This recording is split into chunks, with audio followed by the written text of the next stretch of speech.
at least these 9 days, connect with the life as mother,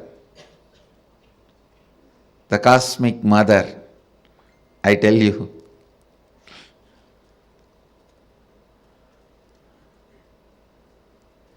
then you will understand you will never be same again after these 9 nights. These 9 nights, not only you will wake up, you will be awakened.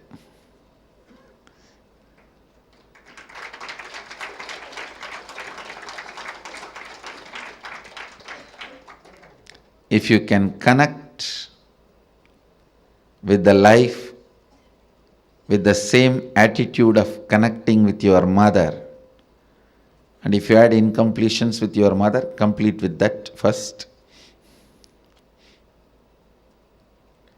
And connect with the cosmos, the Cosmic Mother.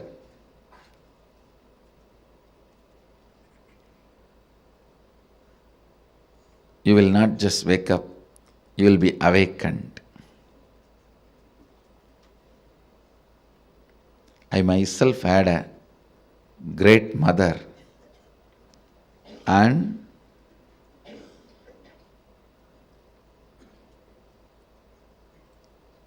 amazing connection with life in the form of mother.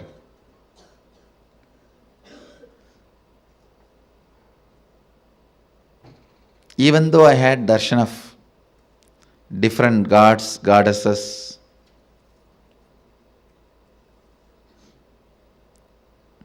Mahadeva himself in the form of Arunagiri Yogeshwara, but everything was in the undercurrent, with the undercurrent of mother. Even Arunagiri Yogeshwara, he was so much mother for me than Guru. Even Raghupati Yogi, a old yogi, so much of motherliness I experienced with him than his Gurugiri, than him being a Guru. I tell you, of course, Mata Vibhudananda Puri, she is a woman, an elderly woman. By nature, naturally you will experience her motherhood. But even with Raghupati Yogi, the kind of a motherliness I experienced is amazing. Connect with cosmos, the form of mother. You will experience so much completion, so much motherliness in everything.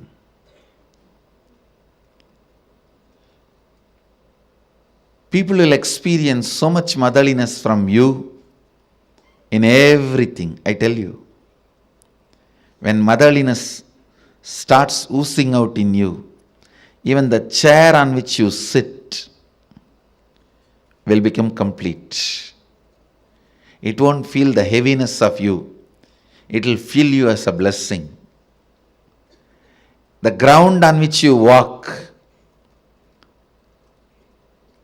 will feel blessed by the touch of your feet.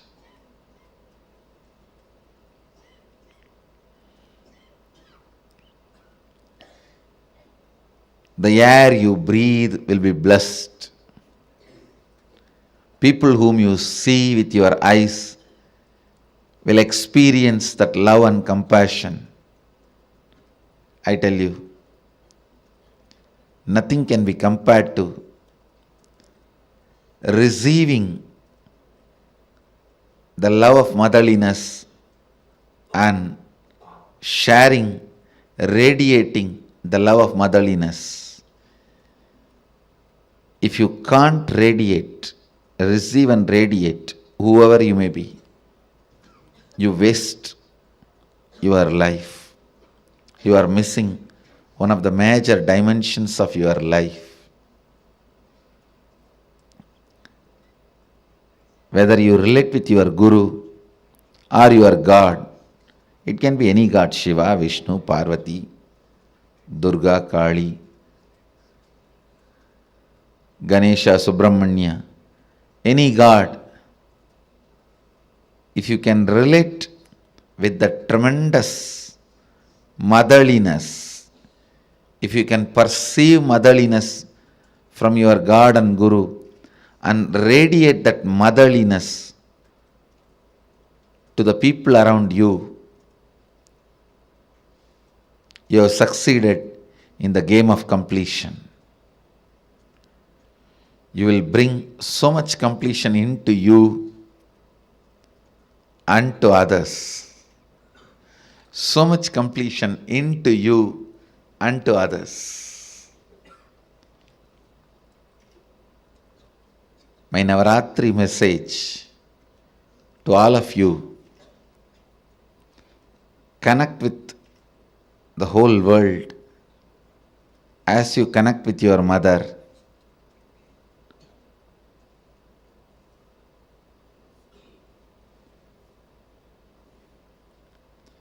Be a child to life. Be a mother to people you are giving life. Be a child to the life to receive life in you. Be a mother to people to whom you are giving life. That is enough. You will bring so much of healing and completion to the planet Earth wherever you move, whatever you do. Whether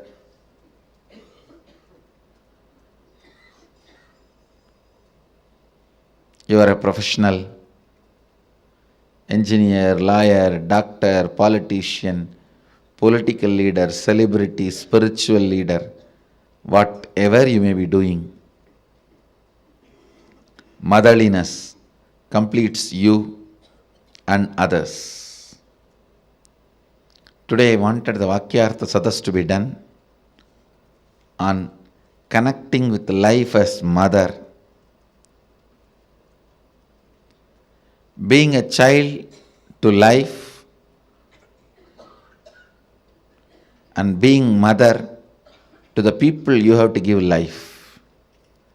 Being a child and being a mother.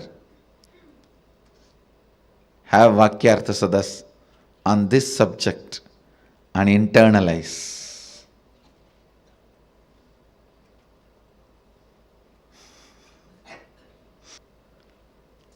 With this, I bless you all. Let you all radiate with integrity, authenticity, responsibility, enriching, causing, living Advaita, the eternal bliss, Nithyananda. Thank you. Be blissful. Nithyananda Dhyanapitham, Nithyananda Nagar, off Mysore Road, Bidadi, Bengaluru. Phone 08027279999. www.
Nityanandam, this powerful explanation Swamiji gave to us about connecting to life as mother and connecting to Parashakti, Paramashivoham, Parameshwari, how she is the cosmic mother. She is manifesting for us here, for each one of us here, and showering us all with this amazing blessing to connect with the cosmos as our mother. I request each one of you to take a few minutes and please share what did you understand today in this session that we all listened to just now. What did you understand? Nityanamma, Bhaktivasyananda, and Parimal Nityanandam are asking, please heal my memory to completeness. Parimal, you are at the right place. Don't worry. Swamiji, as Parashakti Devi, today we are going to be having the darshan. You can definitely receive the blessings directly from Devi Parashakti herself, and you will experience tremendous healing. So don't worry. Just stay tuned. And at 7 p.m. Eastern Standard Time, we are going to be having the live darshan of Swamiji.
Nityananda, I sincerely apologize for the technical glitch. I think all of you had lost the audio.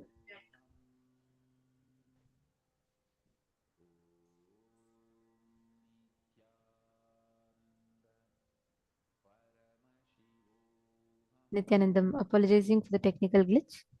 So hope all of you are able to hear me now. Yes. See, like Swamiji beautifully revealed in this session, right? Life starts with mother worship. You can connect to life through mother worship. Whenever you connect to life, to experience the divine cosmic energy, the mother, Parashakti, Parashodasi, Parameshwari manifests in you. Whenever you have some crisis, some problem in life, remember this one thing: what you are mothering in your inner space, that is what becomes reality in life. Are you mothering powerlessness in you, or are you mothering completion in you? What you mother, that is what you manifest in life. So, life starts with mother worship. That is why Hinduism is mother worship based tradition. Swamiji tells actually the reason why Hinduism has been the longest surviving civilization. You'll be surprised to know it is not because of the knowledge that we have, it is not because of the enlightened masters, it's not because of any of it. They're all also one of the reasons. Somebody told the main root reason is mother worship. We had the signs of connecting to life as mother, which induced so much of sacredness in everything that we did, which is why Swamiji told, if all the 10,000 traditions of Hinduism are destroyed, if the whole Hinduism is like completely lost, just if one mother worship remains, we can revive the whole Sanatana Hindu Dharma back. That is the power. That's the importance of mother worship.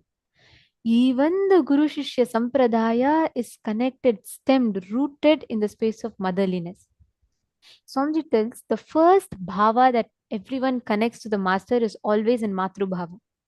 You always connect to the Guru as mother, as the person who takes care of you, loves you.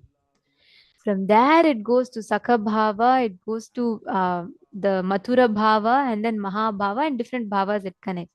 But first way you connect with the master is always through Matru Bhava. You experience that tremendous love and care, because in life we connect with life through mother worship. So understand this one thing: whenever there's a crisis in life, remember this one thing: life starts with mother worship. The experience, manifestation of life starts connecting to life as mother. And only that motherliness gives tremendous healing.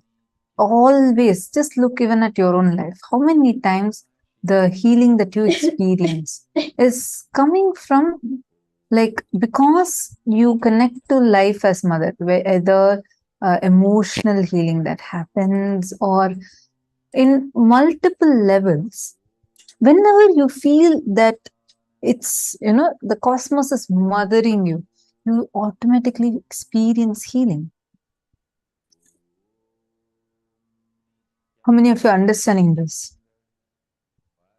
It's a very, very, very powerful revelation that Swamiji has given to us about how when we connect to Parashakti, the Cosmic Mother, she enters inside us and heals us tremendously. How many of you felt like when Swamiji is manifesting as Parashakti and all of us experience her darshan? How many of you here felt like, wow, I just felt literally healed? How many of you had this experience?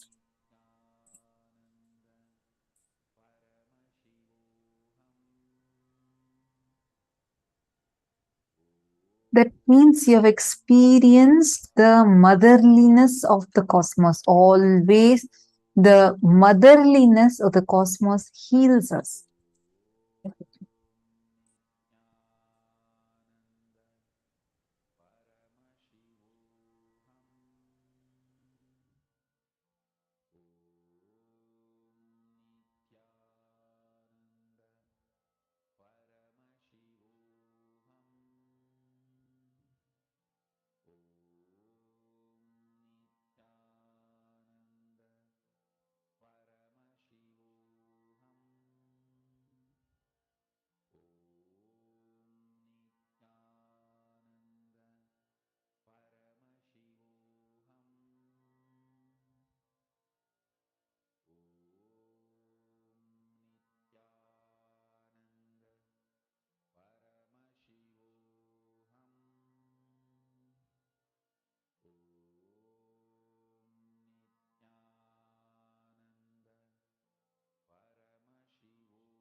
We apologize for the technical glitch.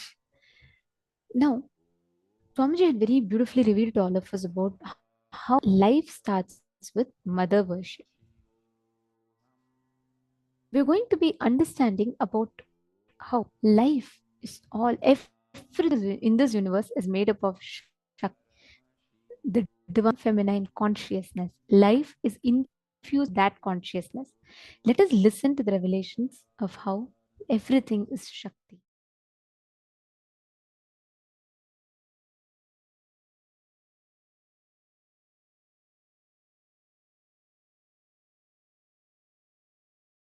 If you understand this one truth, you can master all the life energies.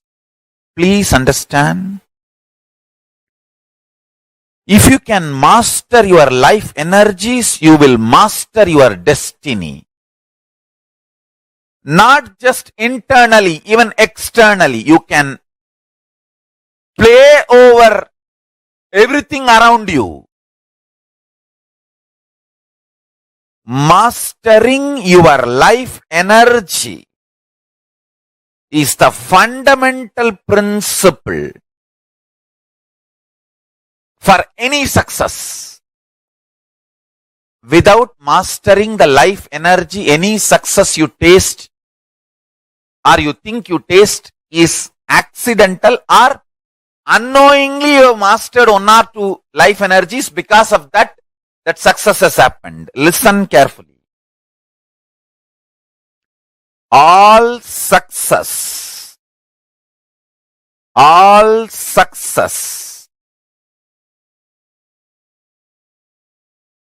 in the life can be just like that, achieved, manifested, if you master your life energies. Let me define the word life energies. Physically, the energy to digest.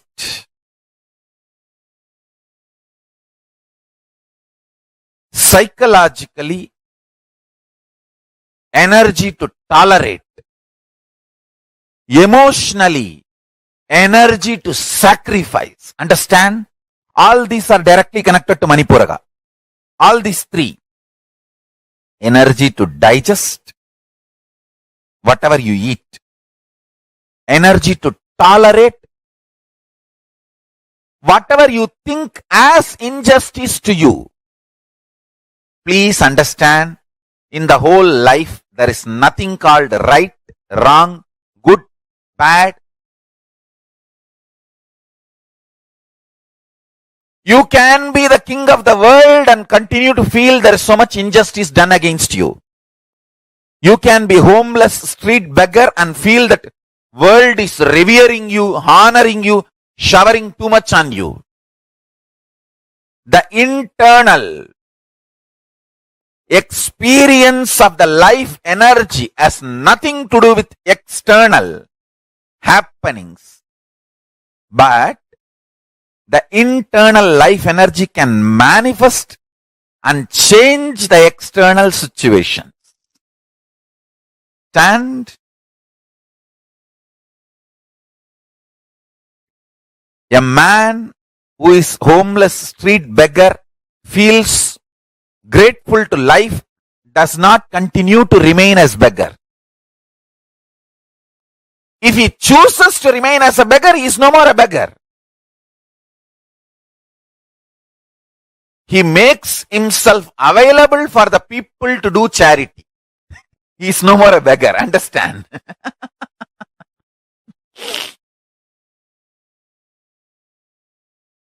Listen carefully. The essence of what I am trying to convey is mastering the life energies.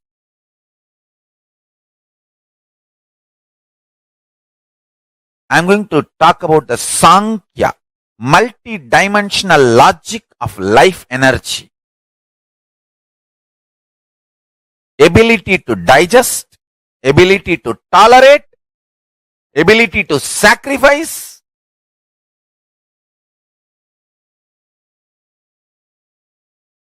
ability to visualize consciously, ability to verbalize consciously, ability to hold your life energy balanced, powerful in your body. Understand? We all hold ourselves powerfully, maybe for 3 minutes. 3 minutes is too much, too long maybe for some people. Ability to hold your life energy powerful for a long time. I tell you, there are different kriyas in Hinduism to make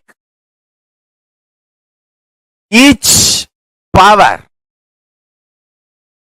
each life energy to manifest completely. For example, if you sit and chant Bhagavad Gita,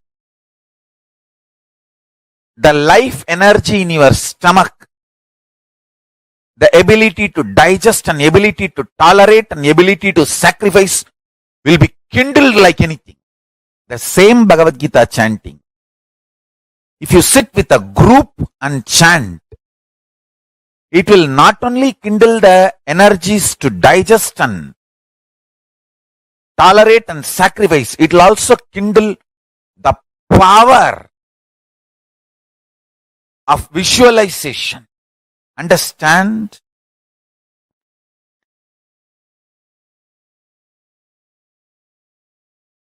Each kriya in Hindu tradition is designed to help you master life energies.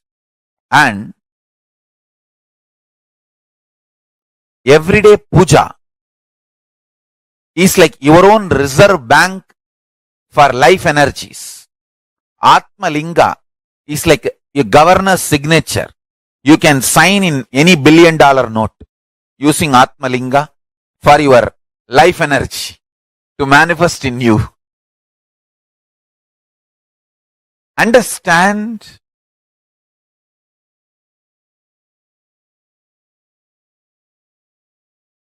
Long rituals are not useless or unnecessary as a modern brainwashed Hindu thinks. Long rituals are the most powerful method, science, kriya,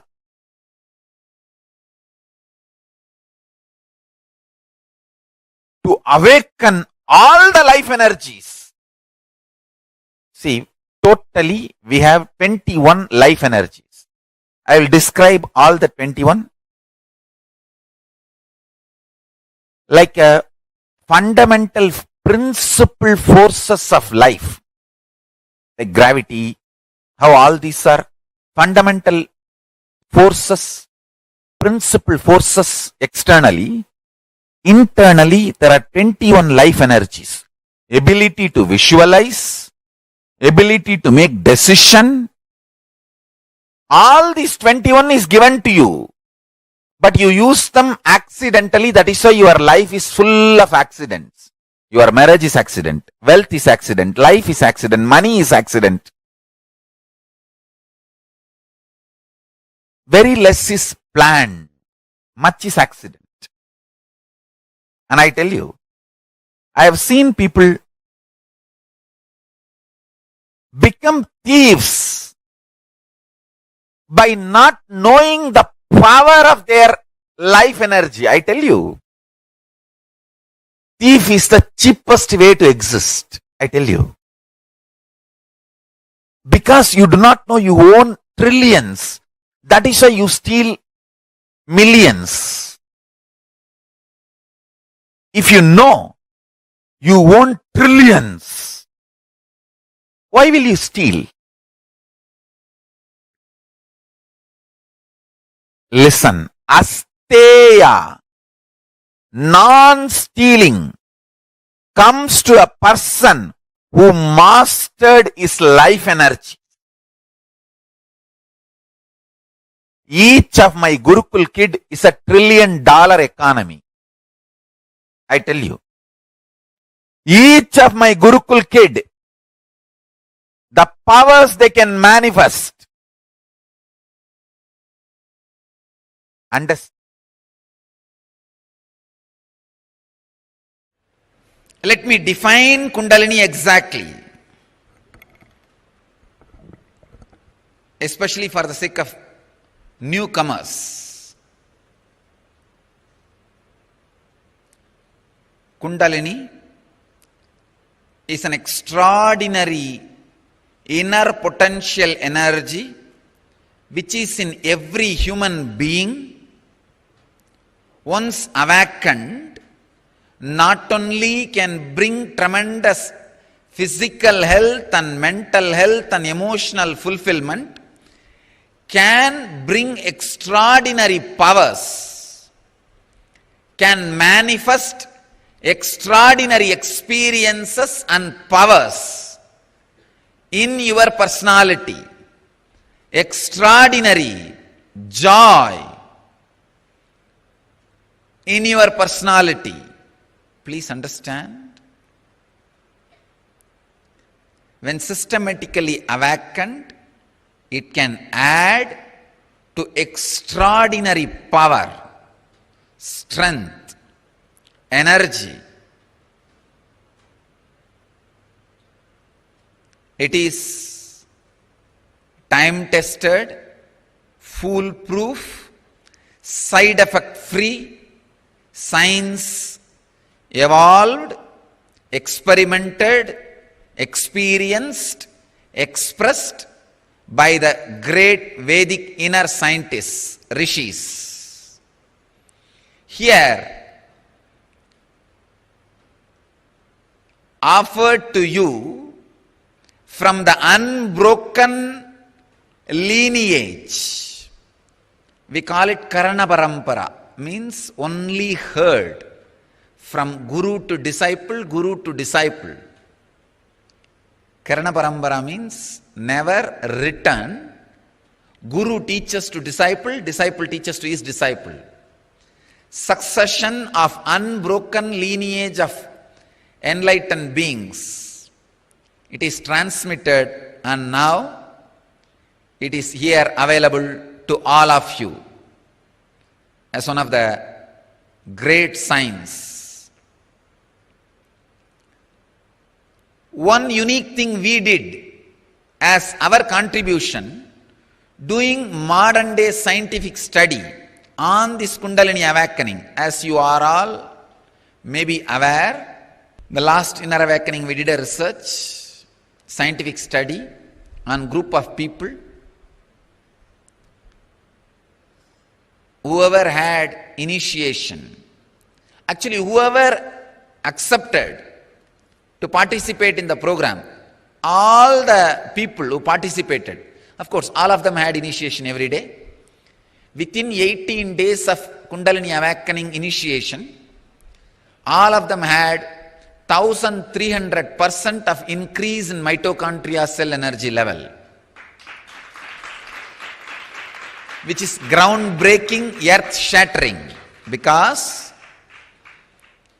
maximum the mitochondria cell energy level can be increased by any available drug, therapy, yoga, exercise, only 30 to 40%. But this process has increased the mitochondria energy level to 1300%. I think this doing scientific study, validating it and presenting it to the world. All the participants who participated had this experience. This is what is our contribution.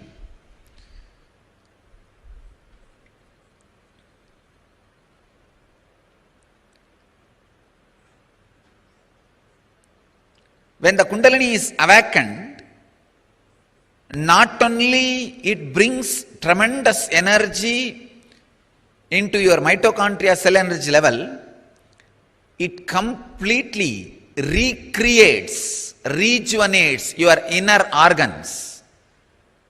I'll now continue my studies and prove how this Kundalini awakening heals, replaces, replenishes, rejuvenates, recreates the organs.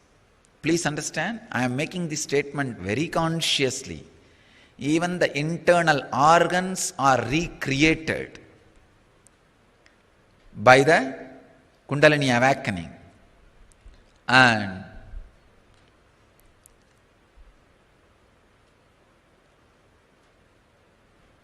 Kundalini awakening can directly make you young, not just look young. It can really make you young.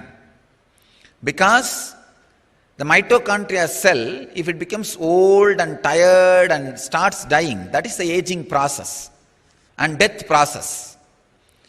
When the mitochondria cell energy is drastically improved, the degradation, deterioration and death of the mitochondria cell energy is stopped. So naturally it becomes anti-aging. The aging process stops. Not only you will look younger, you will be younger. This is the best technique to grow young.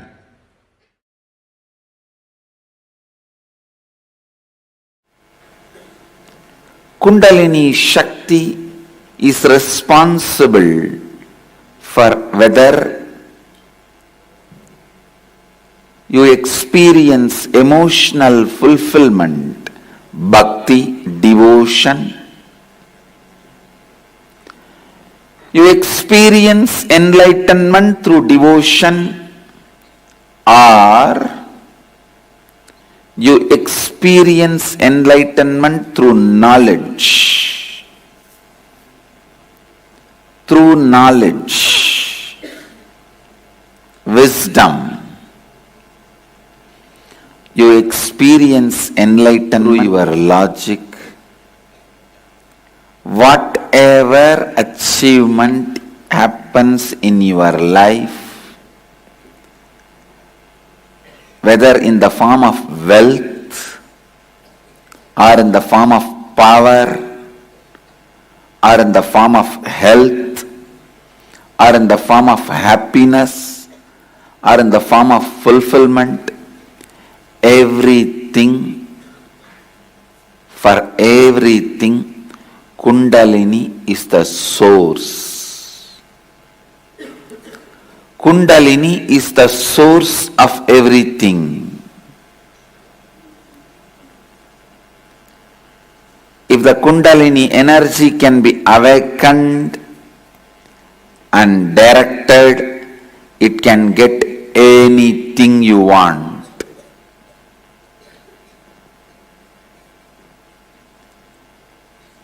It can get anything you want.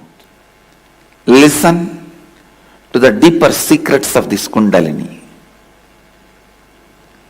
This Kundalini is the bridge between man and God. This Kundalini is the source of the energy in all of us. This can be awakened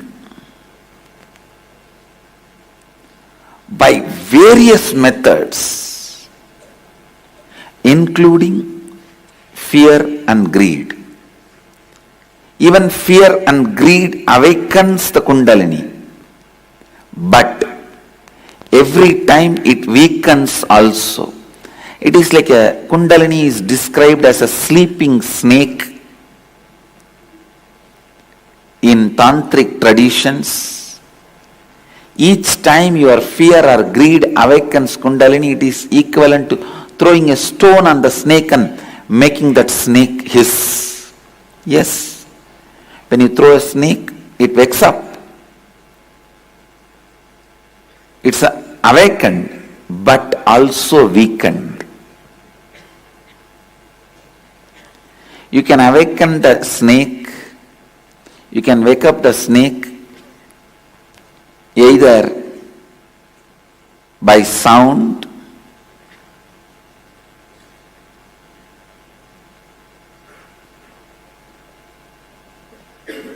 various methods.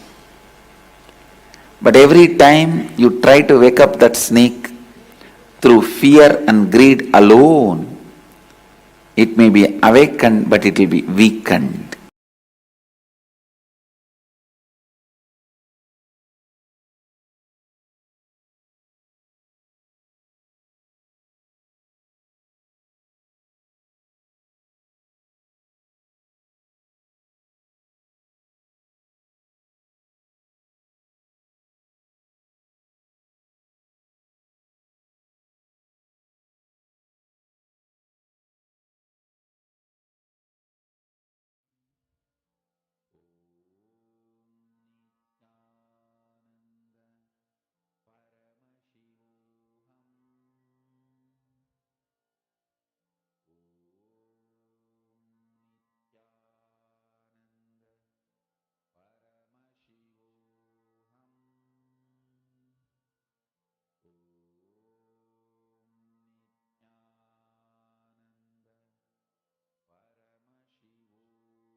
Awakening non-mechanical parts of the brain is what we call awakening the Kundalini Shakti. There is an intense potential seed energy residing at the root of your spine, which is awakened through the proper process. I can call it the potential bioenergy. Through the proper process, when it is awakened, your whole body, whole brain, whole mind becomes alive, and you have access to the energy field, the energy mandala of your own body, energy circle of your own body.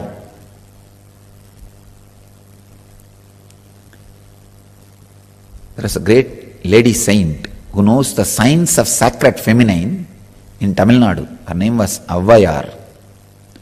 Very great saint. She gives the whole science of Kundalini in her stotra towards Ganesha. She sings beautiful verses on Ganesha. In that very beautifully she describes the science of Kundalini.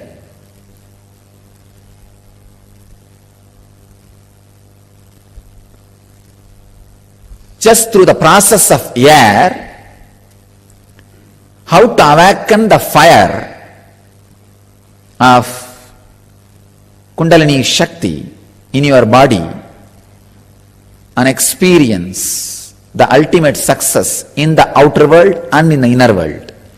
If your non-mechanical parts of the brain is awakened, the first side effect of it will be the huge outer world success.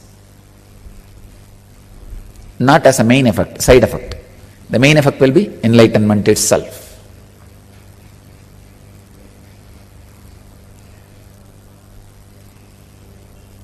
The science which she describes is what we are practicing in the name of Kundalini is your possibility. You letting your possibility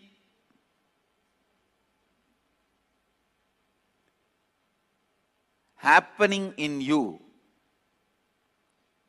You trusting your possibility without self-doubt. You responding to your possibility without the self-doubt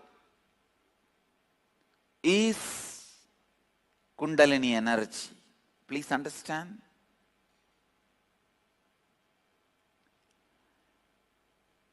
Each human being allows himself to be expressed, allows his possibility without self-doubt in one dimension, no doubt. Even if you are a useless fellow, to be useless in that dimension, you allow your possibility without self-doubt. Somebody allows their possibility without self-doubt in the field of cooking. This guy may be useless in all other fields, but in cooking, he has no self-doubt about himself. He knows any dish he sees, he will be able to make it. Some people will allow themselves without self-doubt in the field of medicine. Maybe an orthopedic surgeon, or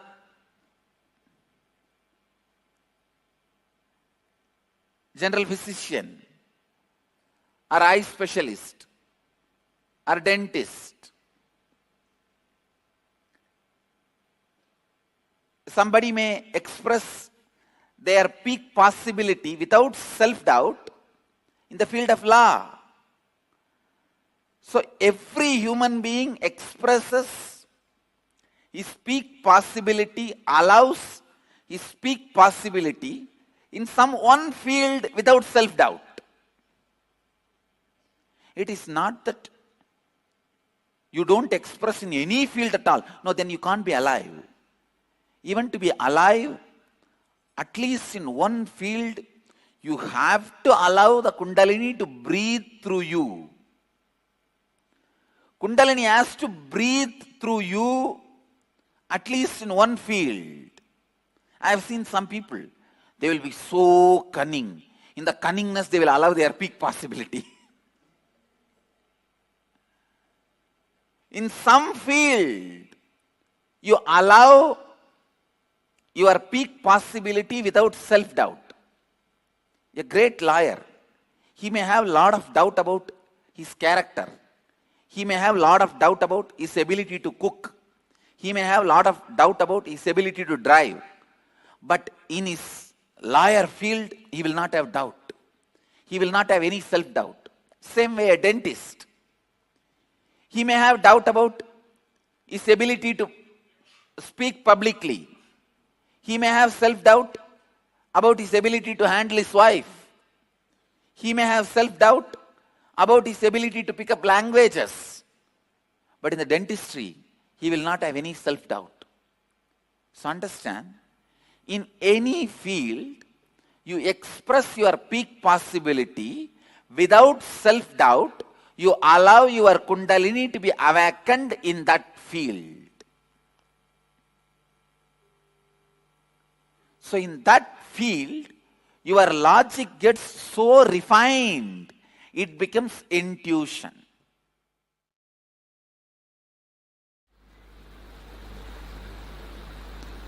Listen. Kundalini Shakti can directly make you more productive, more aware, more conscious, intuitive, ultimately rich.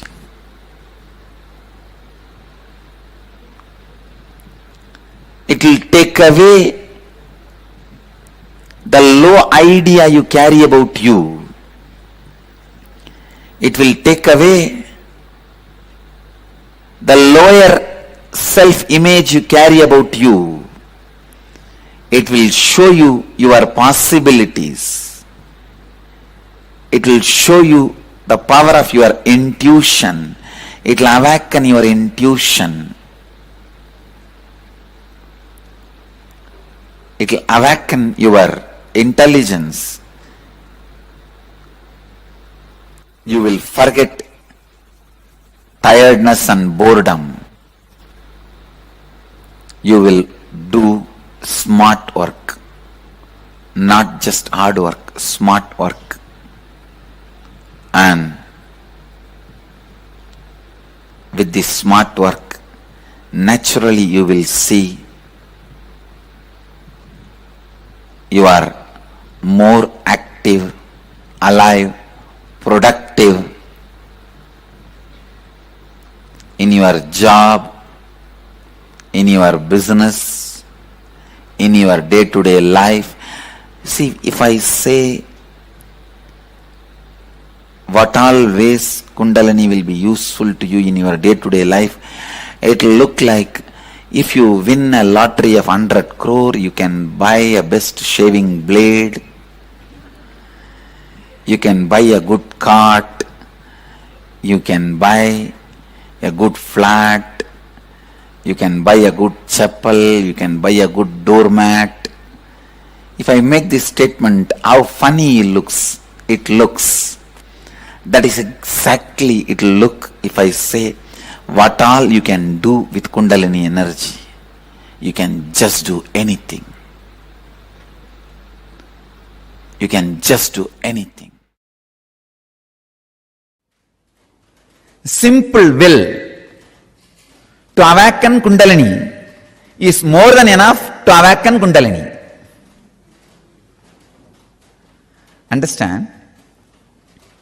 Simple will to awaken Kundalini is more than enough to awaken Kundalini. Kundalini is, after all, your own potential energy which resides in you, which can be awakened just by you.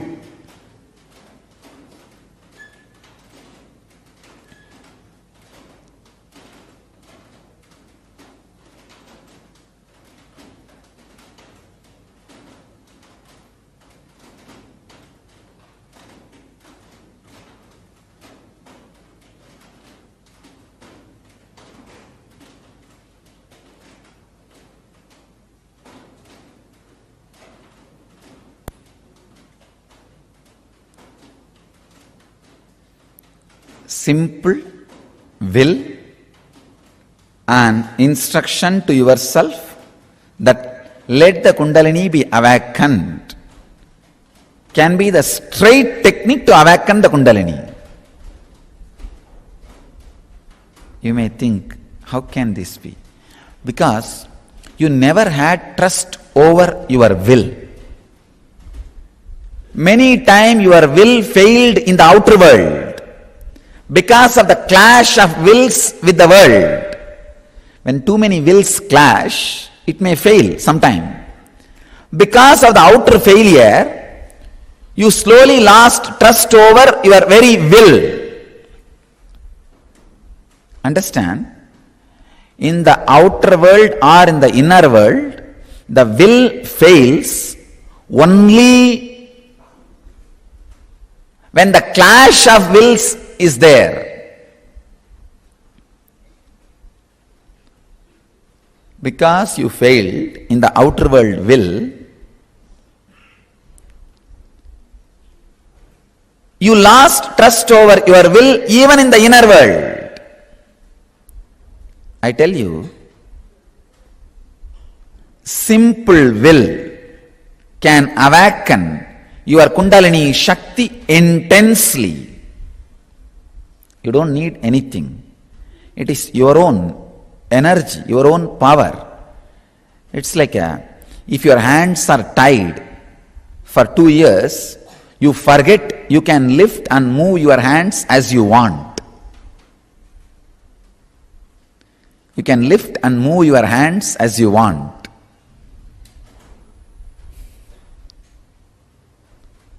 I tell you,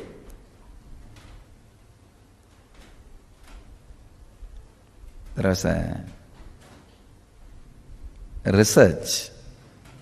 Some animals which are kept in cage for a long time, even if the cage is opened, they are not interested in going out because of the habit. Habit, very powerful word. If you remove the H, a bit will be there. If you remove A, bit will be there. If you remove B, it will be there. Only if you remove the I, it will die. That word itself shows the strength of the engram. simple will is powerful enough to awaken your Kundalini.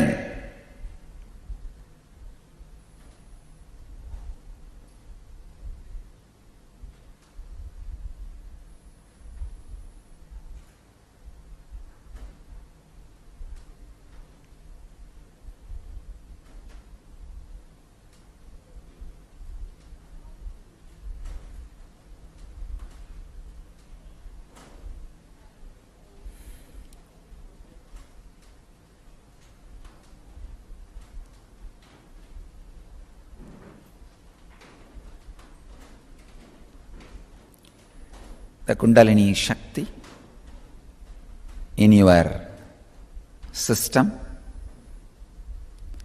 waiting to listen to you.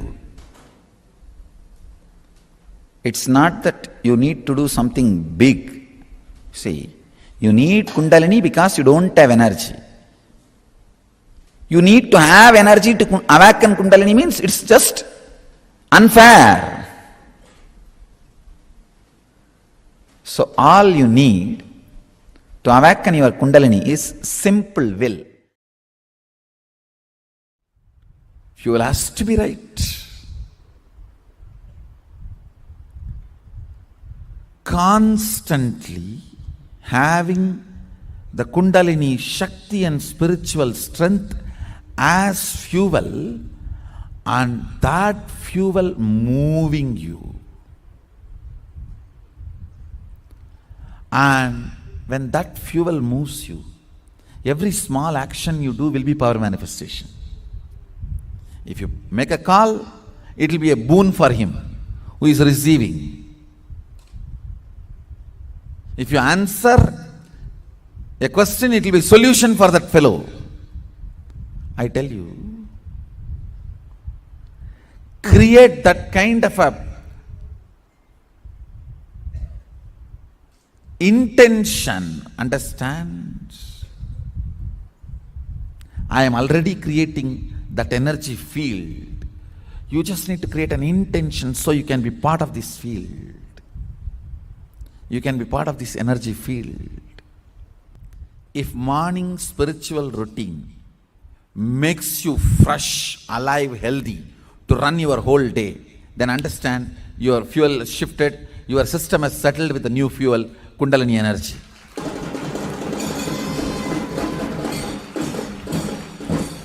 If your head is hanging down in the morning satsang, and if the morning routine is making you tired, you feel it is making you tired whole day, then fuel change is not yet settled. Go and serve in Goshala and do alankara to the deities. That too can help you. I tell you really, if somebody misses the morning routine, we should make this as a rule. If you miss the morning routine, how much ever time you missed, go to Goshala and serve the cows. Go Seva is the only way. Or go to temple and do alankara of the deities. That's the only way you will get back to that fuel change. Fuel change should get settled in your system.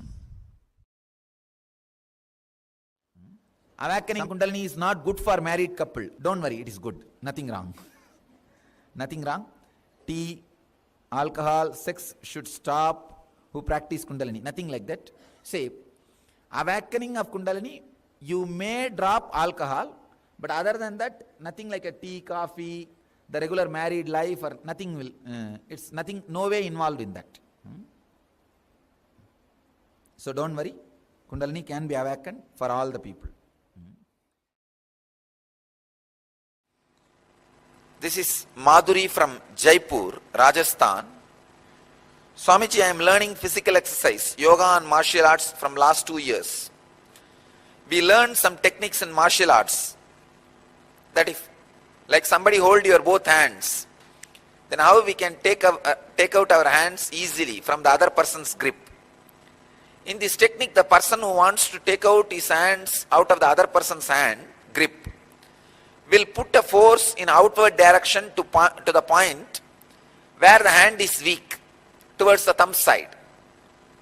Before, when I used to practice the technique and hold the other person's hand very tightly, since they know the technique, they used to take out their hands very easily.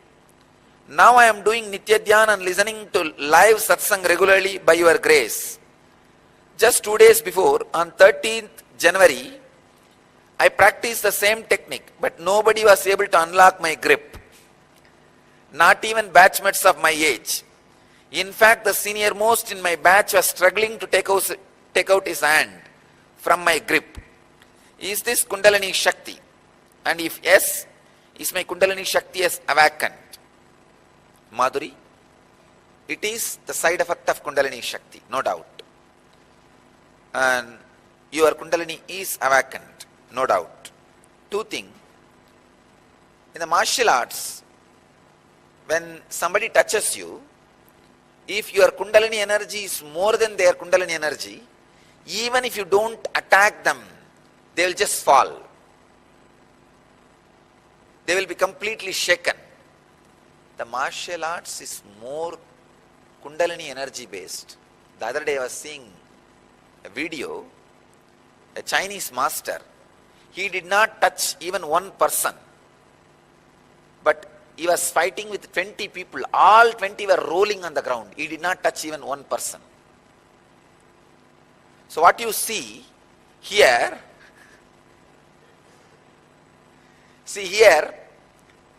I make you guys roll in the ground with my love energy, the compassion energy, by awakening the Kundalini.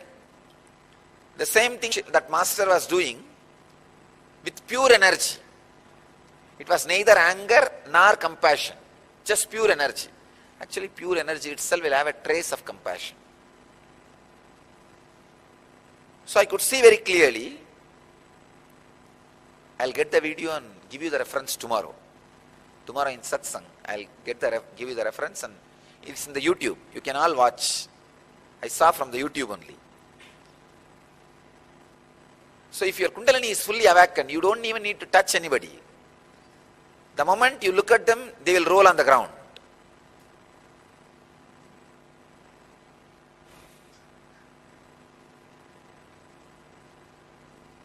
So your Kundalini is awakened. That is the reason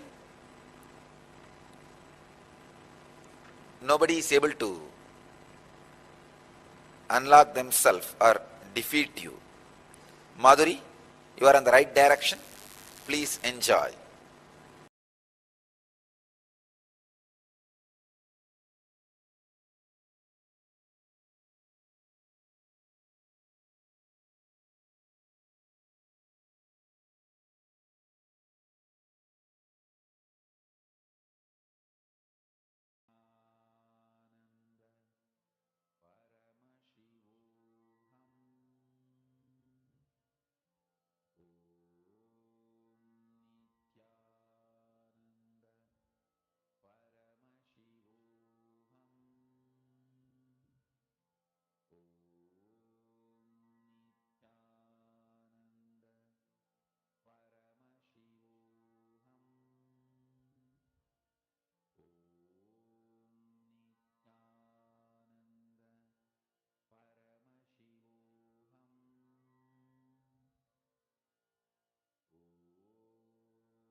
Swamiji very beautifully revealed about Shakti.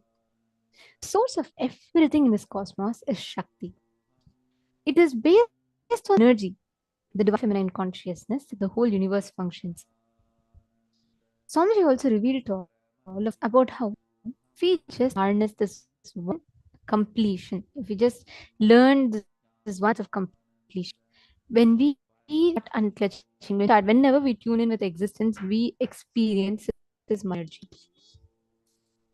There's a very, very beautiful story of Devi, how she is in a frequency. Swamiji tells, because she is the mother, the cosmic mother, she's always in herself available in a frequency which is immediately accessible to human beings. The moment you connect to her, you can experience. In Hinduism, that's why the first relationship that you're taught in Hinduism is the first relationship you're taught is mother. Because you start connecting with life through mother, you come out through your mother. You start connecting with life through mother. Experience life only when you start mother worship. At all the days in Hinduism, we worship food as Annapurna Devi. We worship water as Ganga Devi. We worship Saraswati, knowledge as Saraswati Devi. We worship power as Durga Devi. We worship wealth as Lakshmi. Everything. We worship earth as Devi. We worship nature as Prakriti Devi. Everything, food, water, shelter, life, money, wealth, health, everything is connected to Devi, mother. From her, you start relating to life.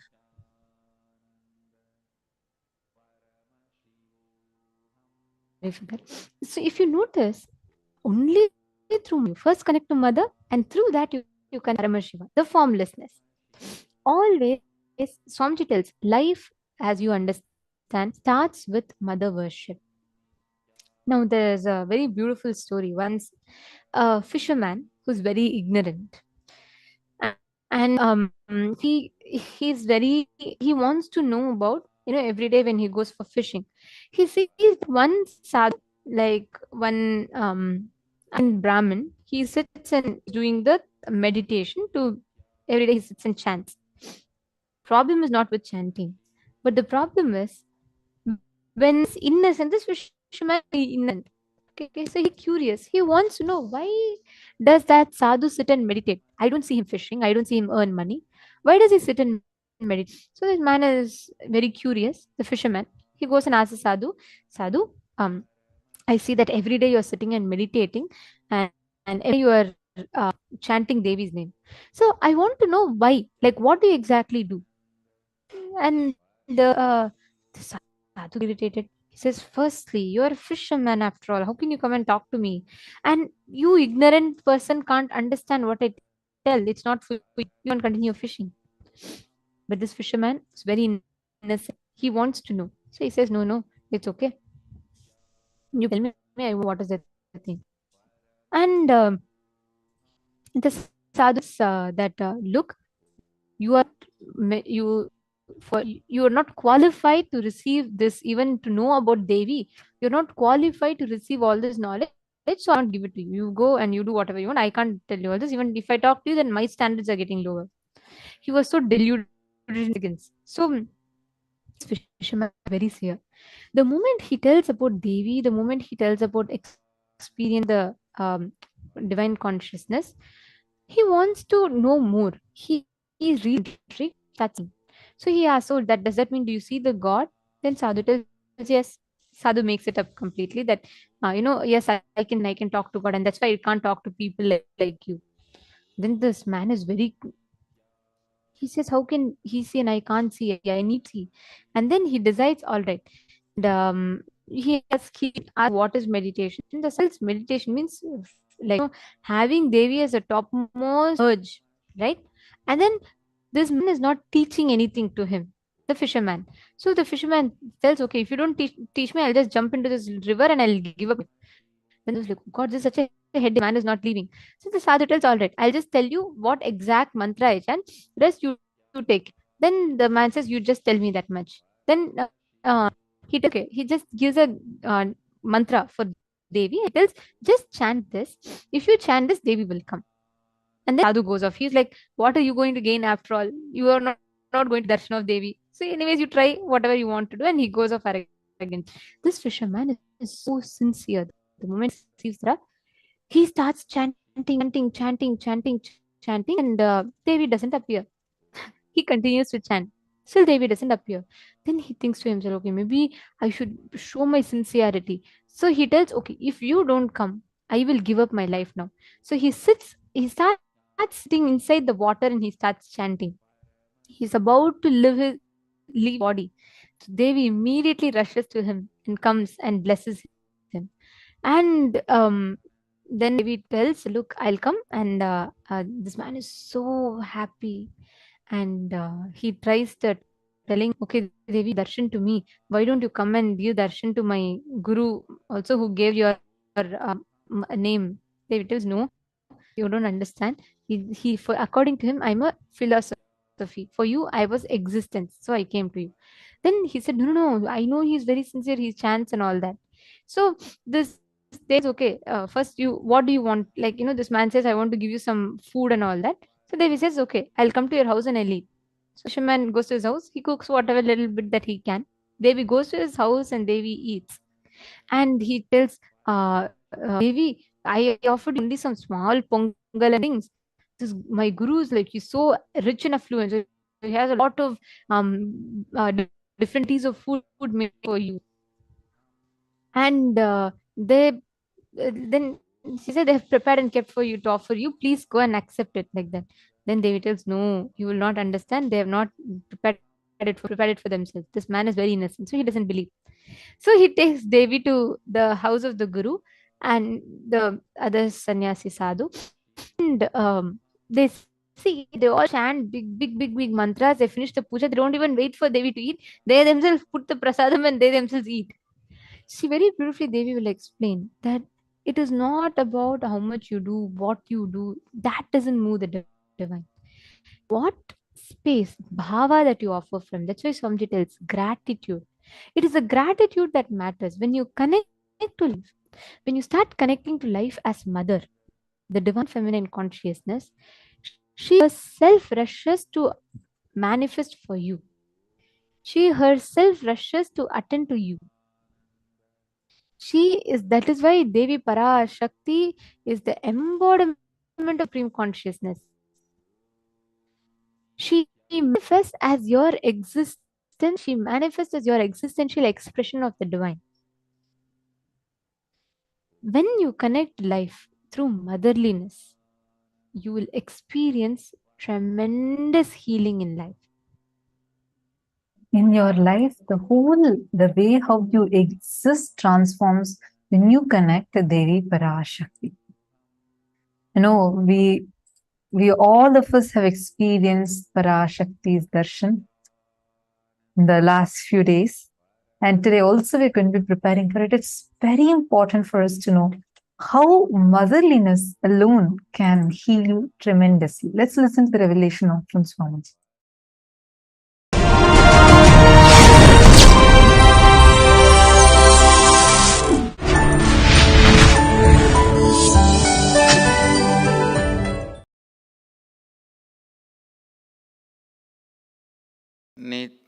नित्यानन्देश्वर समारम्भां नित्यानन्देश्वरि मध्यमाम् अस्मदाचार्यपर्यन्तां वन्दे गुरुपरम्पराम्.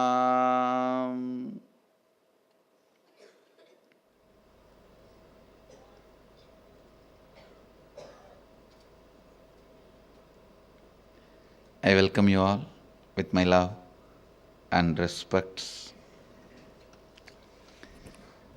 I welcome all the devotees, disciples, Samajis, Satsangis, Sri Mahants, Mahants, Tanidar, Kotari, owners of Sarvanyapita, visitors, viewers, sitting with us all over the world, through Nithyananda TV, Sadhana TV, Ara TV, Nakshatra TV, and two-way video conferencing, having Nayana Diksha,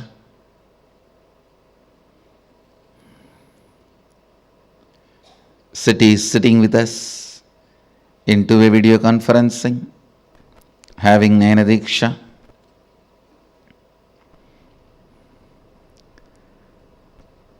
Seattle Adinam, Los Angeles Adinam, Ohio Adinam, Temple City, California, Toronto Adinam, Kuala Lumpur Adinam, New Zealand, China, Oman Adinam, San Jose Adinam, Dublin, Ohio, Oklahoma Adinam, Vancouver, Guadeloupe, and lot more cities. I welcome all of you with my love. Yes, let's come back.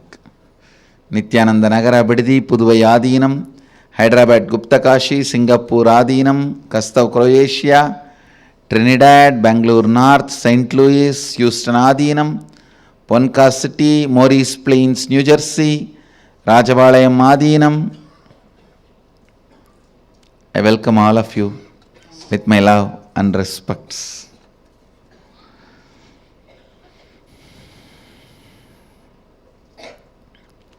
Today Navaratri, third day, and Venkateshwara Brahmotsavam, second day. Devi is gracing with Lakshmi and Saraswati in Visalakshi Alankaram as a queen of the whole cosmos, ruling the Vishala, everything. She graces in this form in Kashi, so she is gracing in the same form today as Visalakshi and Venkateshwara with Sri Devi and Bhudevi. Bidadi Devi is on Sayanalankara, resting in Yoganidra Samadhi. Let's first receive their blessings and then enter into satsang.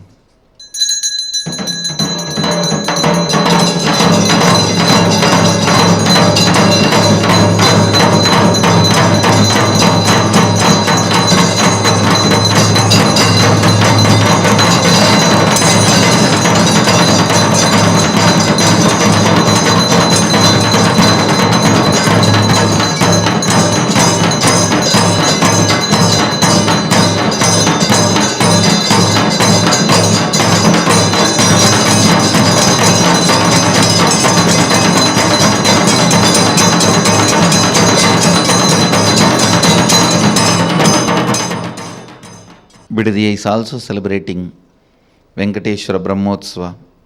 Venkateshwara is gracing on Swarna Hamsavahana, the golden Hamsavahana. Venkateshwara's Brahmotsavam and Navaratri, both are happening simultaneously in Bidadi and of course in Varanasi.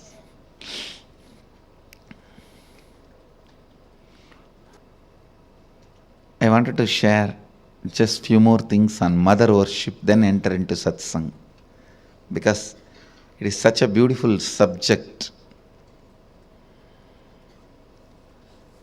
Understand your day-to-day habits, the way you respond, whether you get angry or you are always cool, what for you should get angry, what for what you react politely, how nasty you can get when you get angry, or when you are polite, how you behave, you are good, bad, all these habits.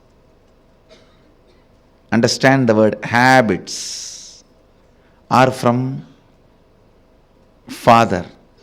He teaches you. That stays in muscle memory. But how you cognize you, the innermost image you carry about you comes from mother. It stays in biomemory. Understand? Your behavior, responding patterns are from muscle memory. That stays in your muscle memory. That's from father. Usually, he educates you about the outer world. He contributes a lot to your outer image. He contributes a lot to how you behave with the world, how you relate with the world, what you should and you should not, vidhi and nisheda, do's and don'ts. Vidhi and nisheda, do's and don'ts. That comes from your father. That is why if you had a father who is unstable, your relationship with the outer world will be very unstable. That comes from your muscle memory. But the way you cognize you, your inner image, comes from your biomemory. That stays in your biomemory. Completion with mother only can heal and complete your biomemory. Mother worship is the direct method. Understand?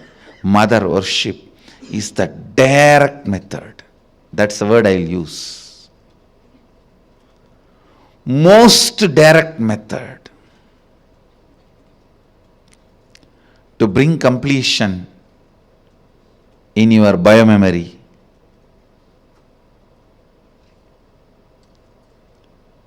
The attitude, the bhava,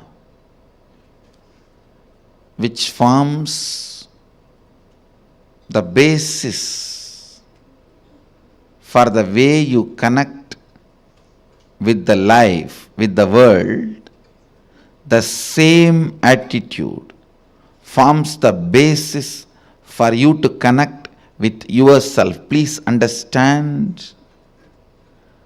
That is what we call karma in Vedic tradition. If you judge, you will be judged. Why, Because the basis with which you relate with the world, the same thing will be the basis with which you will relate with yourself. Don't think when it comes to others you can utter the strong words. When it comes to you, you can just be very cute and friendly. No. The strong words which you utter towards others will be the same strong words you will be uttering towards yourself. Listen. The strong words you utter towards others will be the same strong words you will be uttering towards yourself. The attitude you build towards others will be same. That's the same way you will be relating. That will be the basis for you to relate with yourself also.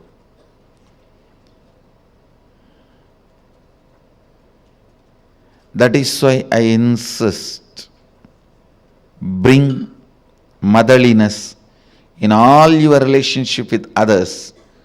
You will bring so much of motherliness in your relationship with yourself. You will be able to heal you. You will be able to feel you. You will be able to be complete within yourself.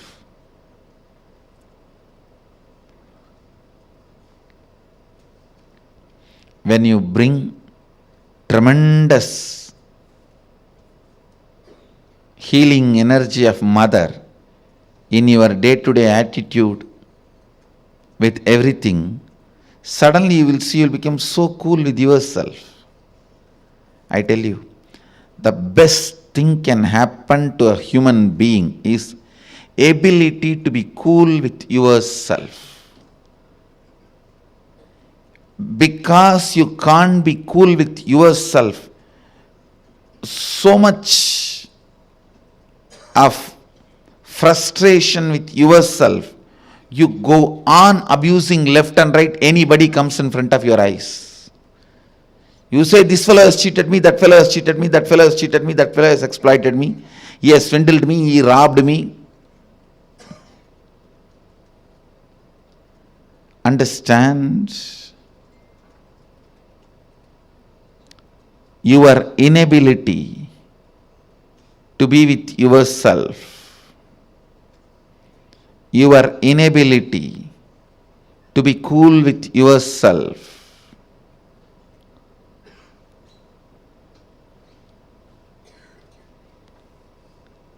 is the frustration in your system.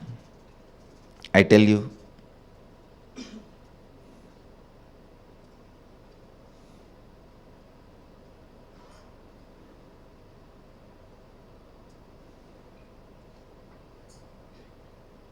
understand?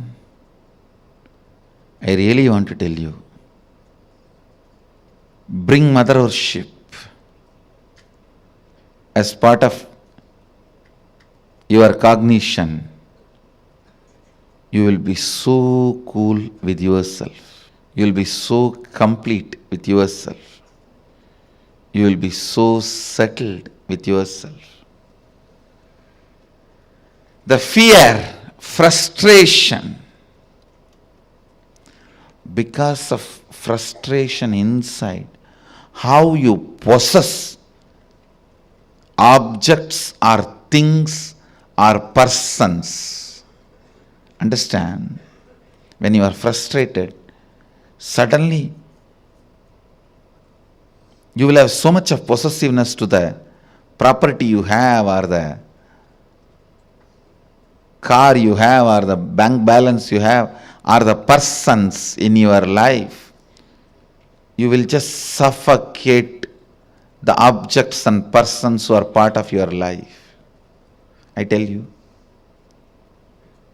Let the car be in garage, not in you. Let things be in their place. Your inner space should have place only for completion and joy. The bliss.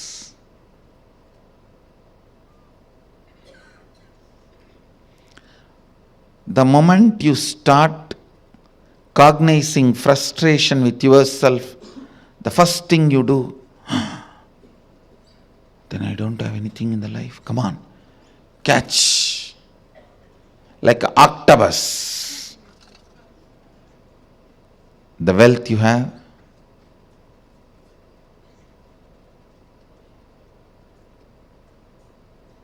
persons who are in your life,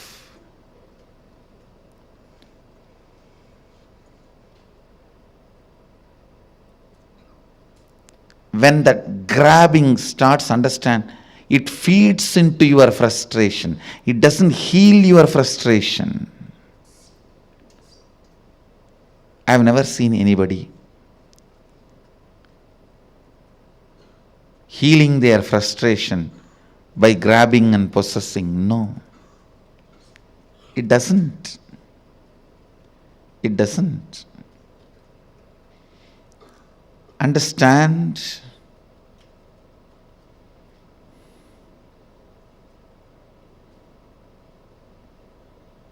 The mother energy,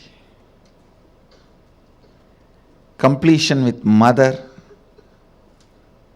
and connecting with life as mother, bringing motherliness in your every relationship, not only connecting with the source of life as mother, for whoever you are source of life, letting them connect with you as mother. That's what I said. Be a child to your source and be a mother to all the people to whom you are a source.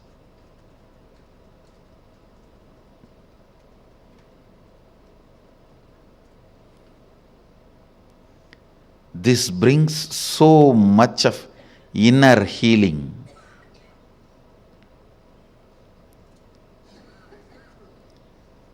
Understand, the most powerful, ultimate asset you can have in your life is inner healing.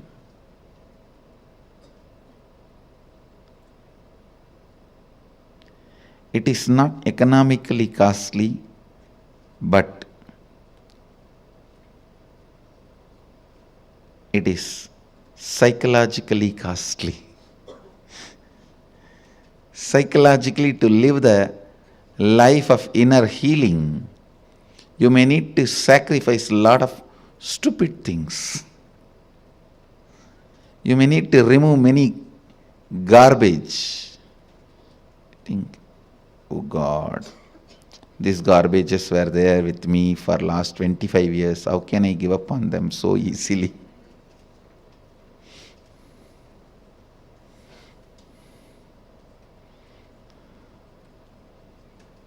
Mother worship will bring so much healing.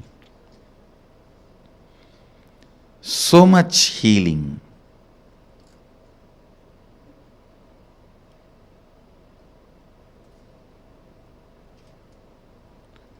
Mother worship will allow so much completion.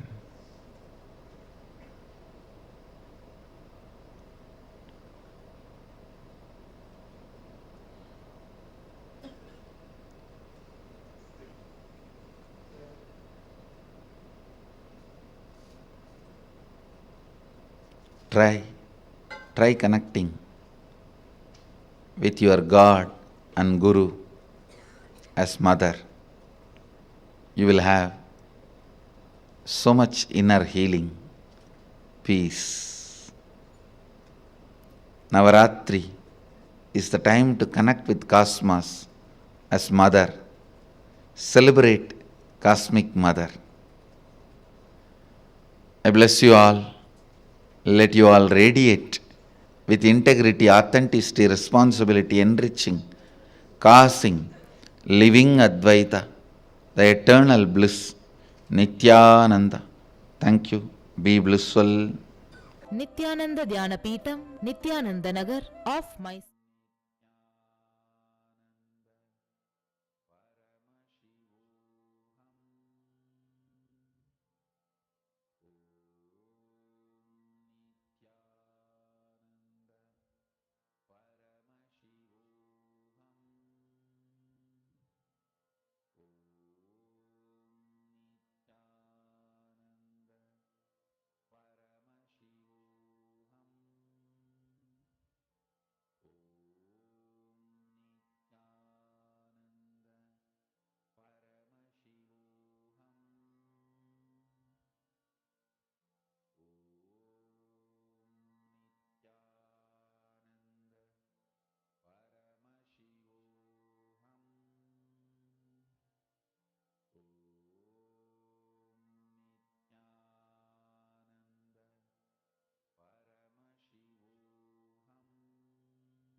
Nityanandam. Now, how many of you clearly understood what Swamiji was explaining to all of us on how you carrying that motherliness in you is so important? How many of you understood this?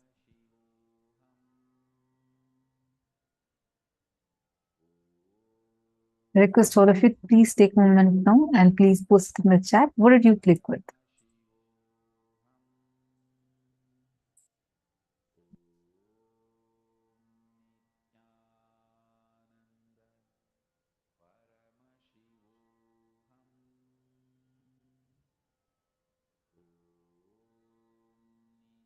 See, now as all of us are understanding this, I just wanted to share with all of you. Now, why do we say that this mother energy is so important? Nityananda, Ma Shukha Yoga, nice to have you here. And Ma Bhakti Vasyananda, Nityananda, to all of you that are here. See, just one thing I wanted to share with all of you. To understand about this mother worship a little more deeply. Why are we learning so much about motherliness? Why? How does it change the moment you have attitude of motherliness towards through you towards the whole universe? What did each of you understand by that? Because this has a very important way, even in the way how we feel about ourselves, how we relate with life. Ma Fatima is saying, Ma Fatima, there's Sunny Nityanandam. Nice to have you here. I feel I am mother to all I am in contact with. Wonderful. That feeling, when you operate from that, you would feel so much of healing happening in you. Suddenly, the wounds, the hurts, the feeling, pained cognition, all of them will just disappear.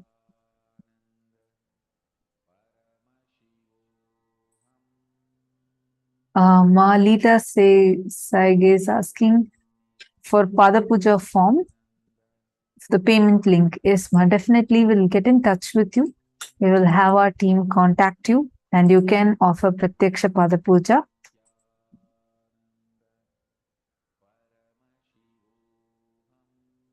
So, how many of you first understood this motherliness cognition? See, when take any situation, I request all of you, please take any situation right now. See it from the cognition that, okay, I have felt pain in all these struggles in all of these situations. Now, the same situation, when you are going to operate just inside you, take a few minutes. Even see, your gender does not matter. It's not that only women have to feel that they're the mother. That motherliness feeling manifests through irrespective of the gender. I request all of you to cognize in the same situation where you felt so pained. Try to cognize now the tremendous mother energy, healing energy. Just look at yourself in that situation. How many of you are able to immediately feel so much of love oozing through you, and that wound does not feel like a wound anymore?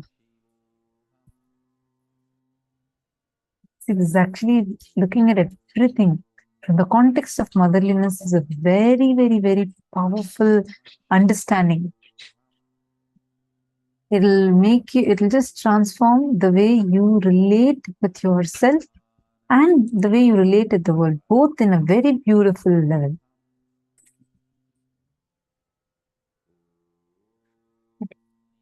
When you start connecting with life, see, whenever you experience connection with life, right? The first thing, like Somji is explaining here, the inner image that you carry about you, it plays a crucial role. No matter what, whether you're in job, you're getting to relationship, whether you are starting a business. One that is crucial, Swamiji revealed in this, is the inner image you carry about you. Understand what you think about you, what you relate to the society as, are directly connected to your mother and father. Inner image Your bio memory, your inner image about you is directly connected to the mother. Your outer image, how you respond to life, how you react to life, is directly connected to your father. No matter what business venture you start, no matter what you get into, unless you know the signs of completion, unless you complete with your mother, you will not be able to experience a shift in the inner space. But why are we talking about completing with mother? Swamiji tells, if you are having incompletion with mother, you will not be able to connect to the cosmic mother. If you do not have the space of completion with mother, you will project the same thing even with the cosmic mother. That is why it is very important to have the space of completion and gratitude with mother. In Hinduism, the mother, the position of mother is given like such high regard and reverence. Why? Somjli explains how it is not just the moral value point, even the path of enlightenment, even if you are an incarnation, unless you experience completion with the mother, because the inner image about you that the body carries, the biomemory the body carries, comes from the mother. So if the biomemory is instable, your biomemory, if your inner image about you is unstable, it has directly cognitions the relationship with your mother. So, for even you to achieve enlightenment, completion with mother is very, very important. In Hinduism, that completion with others, or sorry, the completion with mother, respect, reverence, gratitude to the mother is given one of the highest positions, because this has plays a major crucial role in your enlightenment. The signs of completion with others, how you can experience completion with others. It's important that we understand first what is completion with others. All the all the different baggages that you carry inside you, the conflicts, contradictions, confusions that you carry inside of you. Yourself. At one moment, you feel you're confident, you're going to achieve what you want in life, you're a go-getter. The next moment, you feel like everything is falling out of place and you're no nothing is under your control. You don't like the way things are happening. These kind of confusions that we face in our inner space, the seed is directly sown by the constant incompletions, the unstable or the unstable biomemory carry, which is because of the incompletions that you carry with the mother. That is why Swamiji tells, even for enlightenment, mother completion is very, very important. Even for the avatar himself, just to explain, just to iterate the importance of this principle, Swamiji himself played a very beautiful leela. Even for Swamiji's enlightenment, Swamiji said that Swamiji could experience that completion only when he completed with the mother. That is the important, and that's how crucial completion with mother is. So please understand, whatever incompletions, anything that you're facing, the base is completion with mother. But what is this completion? Why is it so important? Why is it important for you to understand, for you to know about the science of completion? What does the science of completion mean? What does it do? We are going to be understanding about that. We are going to be working on that now. I request all the participants, if you have any questions about this, please post, because it is very important that we understand this. It's very important that we apply this, we learn about this. I request every one of you to write this down, because this will help you understand so much deeper. The way you cognize life, the way you experience life comes from father. The way you experience you, the way you cognize you, your biomemory comes from the mother. Your biomemory, your inner image of platform on which life is experienced. If the platform itself is on a slippery rock, if it is unstable, you will never experience that completion with life, correct? That is why today we are focusing on understanding how you can complete. What is the science of completion? how she completing with mother, and what impact can have on you. So now let us listen to Swamiji's revelations on completion with others, completion with the mother energy.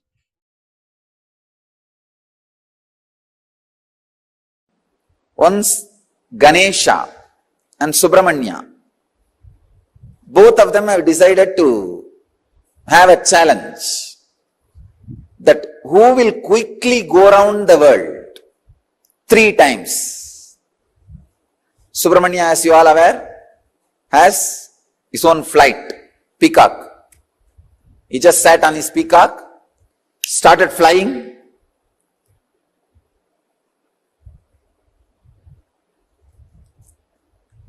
crossing the continents, crossing the oceans, hills, once, twice, thrice.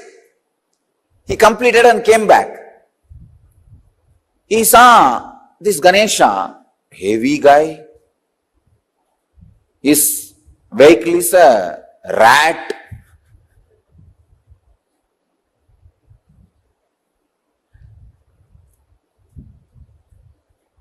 But this fellow claims he won the game by going around Shiva and Parvati 3 times.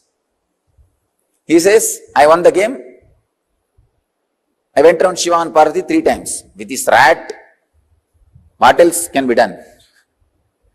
யானையை எலியிழுத்து கொண்டு போகும் அதிசயம். Tamil I described, the rat is dragging the elephant.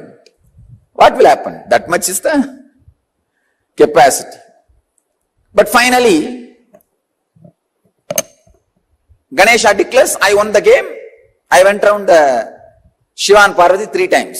Subramanya asks, how can that be? Very beautifully Ganesha says, you went round your world, I went round my world. Understand, you went around your world, I went around my world.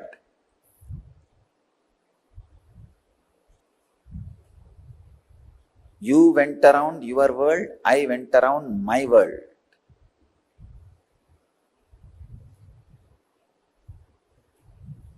You need to catch this truth.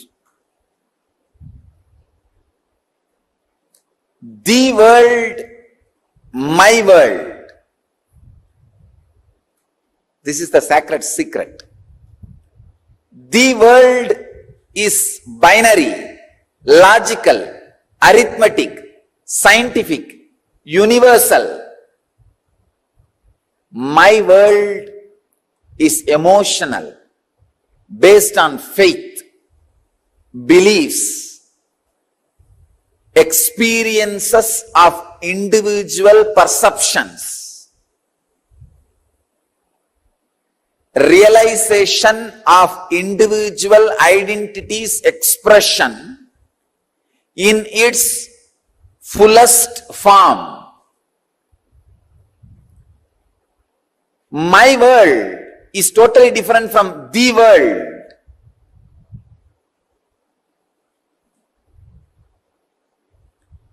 When my world is completely in tune with the world, you are a Jivan Mukta. When there is no conflict between my world and the world, please understand, people who are always going around the world are caught in agitation, anger, stress, rajas. People who are completely caught in my world sometimes can miss the world. Here, Ganesha is successful not just because he was centered on my world, he was centered on my world which was in tune with the world. He was completely experiencing my world, the Ganesha's my world and the world is one and the same.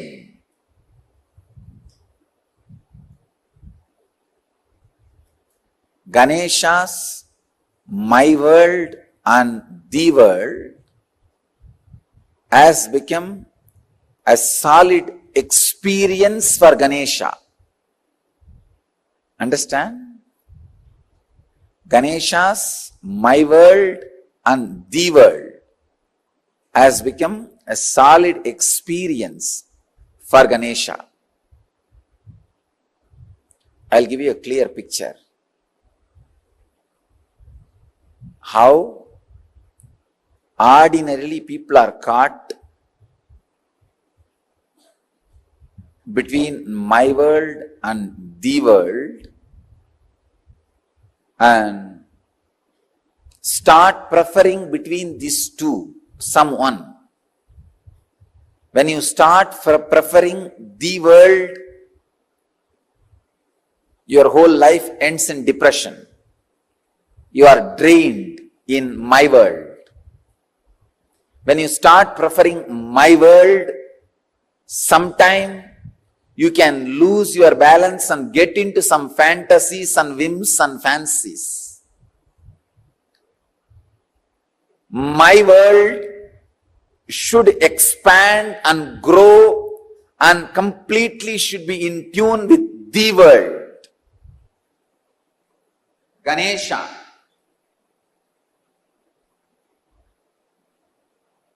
is my world.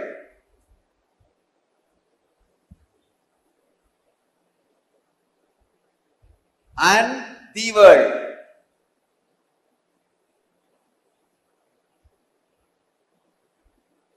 Both are in tune because Mahadeva, Shiva, and Devi. Please understand, Shiva and Devi are really the world, and Ganesha also experienced Shiva and Devi as my world. Please understand, they were really cosmos, and he is also experienced them as cosmos. So the my world and the world has fallen in tune as the experience of Ganesha. So he going around Shiva and Devi is literally going around the world. Even though he said he went around my world, in his case the my world is the world. Usually human beings who give preference only for the world become extraordinary materialists but end up in spiritual poverty. Spiritual poverty, depression, utter depression. Same way, people who prefer only my world sometimes end up in hallucinations without falling in tune with the world. Understand, the world can't be rejected as you think. Misunderstandings about the world should be rejected. For example, fire is the world. Your fears and misunderstandings about fire should be rejected, not fire itself. You can't reject it. Its existence cannot be denied.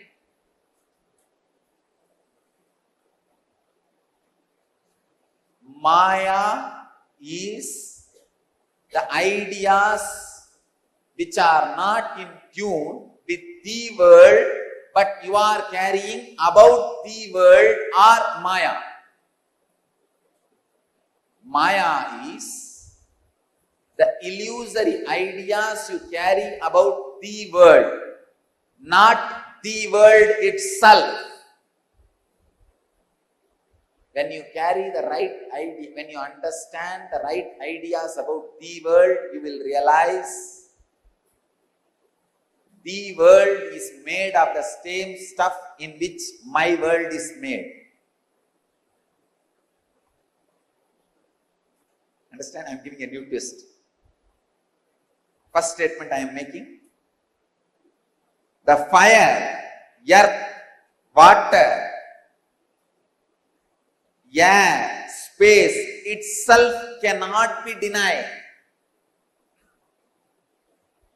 Your wrong concept about it is Maya. But when your wrong concepts about it is removed, it loses the identity which you are thinking it is having.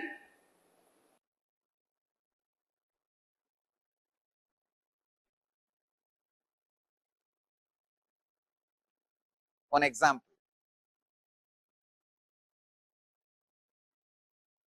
The fire. You have fear about fire. That fear is called Maya. But fire itself is not Maya. When the fear is completely lost in you, when you are in tune, suddenly you realize what stuff is a base material for you, same stuff is base material for that. You are in tune already. You can play with it, conquer it, go beyond it.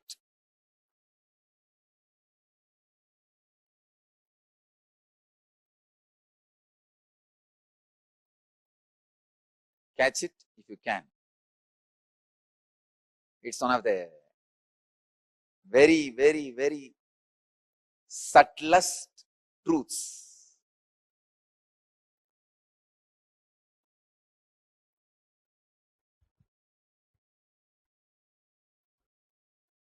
The discrepancy between my world and the world in ideological level is conflict.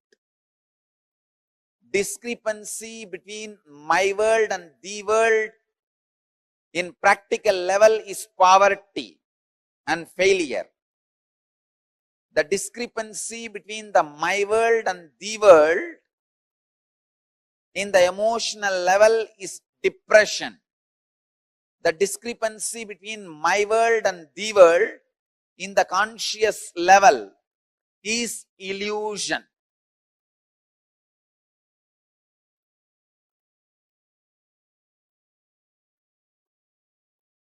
Next, Subramanyas. Muruga.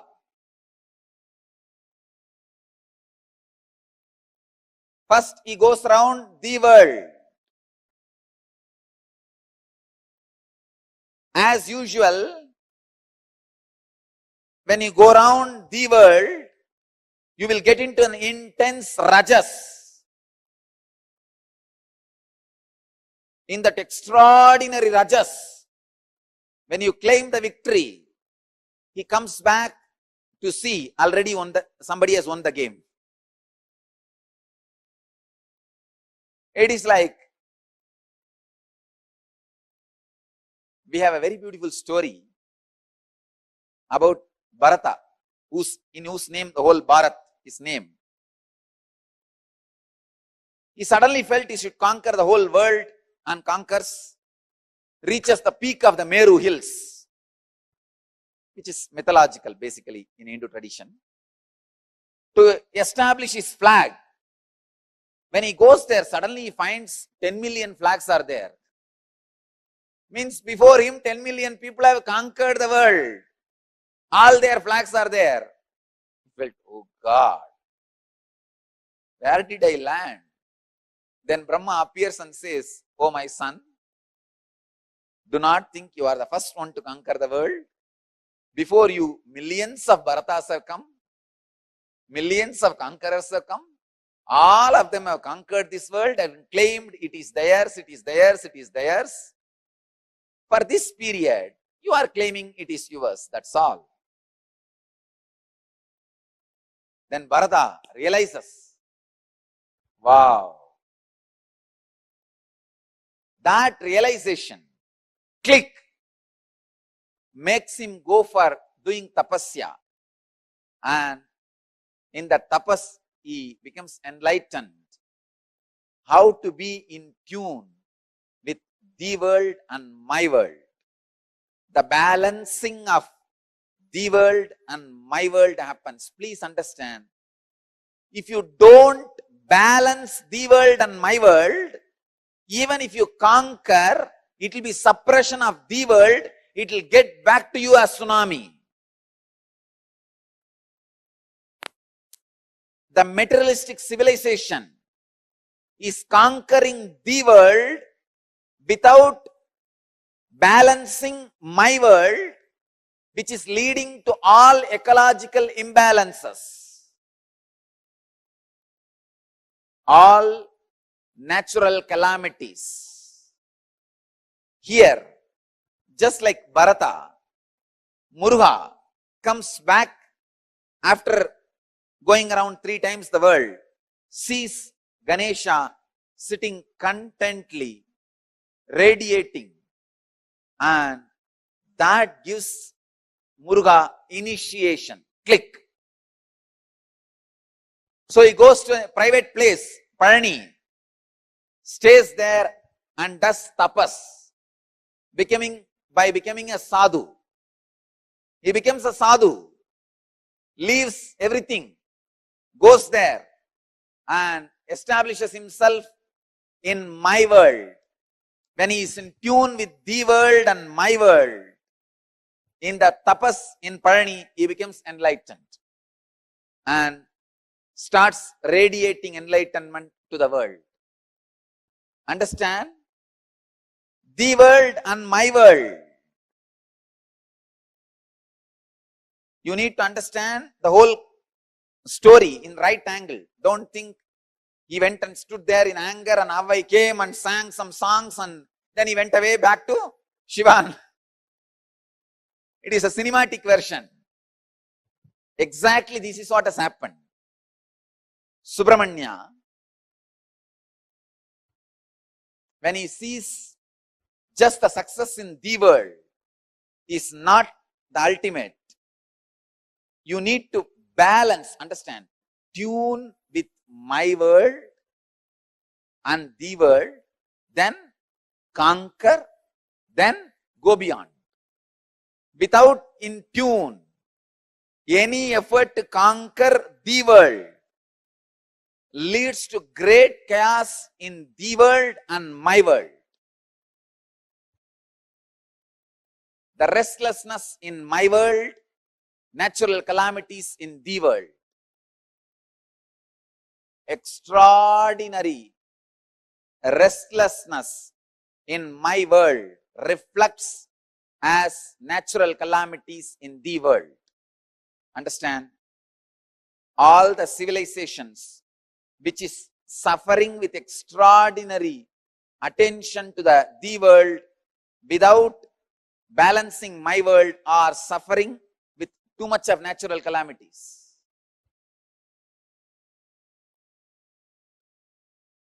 If you study, you will understand this truth. Natural calamity means the whole civilization is too much about the world. The balancing of my world is not happening.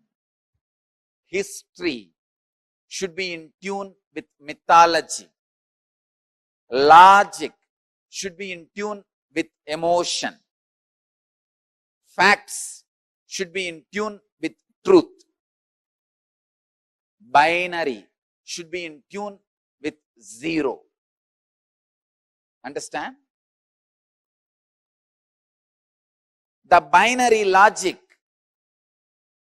linear movement should be in tune with circular movement, logic based on zero.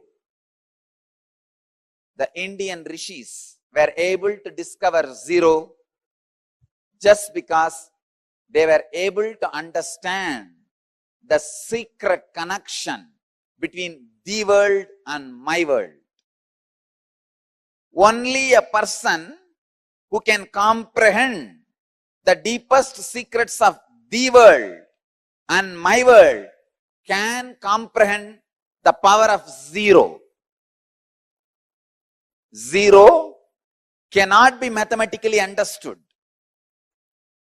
It is just a theory. If you want to experience zero, you need to make the world and my world in tune. Tuning my world into the world is the samyama you are expected to do to fall in tune with the elements, fall in tune with the nature by Patanjali. I think this is a very sharp truth, very sharp concept. If you just understand this one story, Ganesha going around and Subramanya going around, you will see, are you going around the world or my world? Are you too much centered on my world or the world? Second, is your my world is really in tune with the world?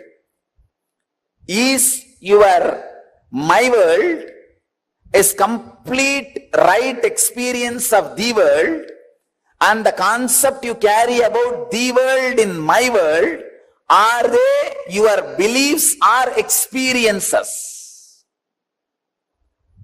If Ganesha was just believing Shiva and Devi is his world, he wouldn't have won the game.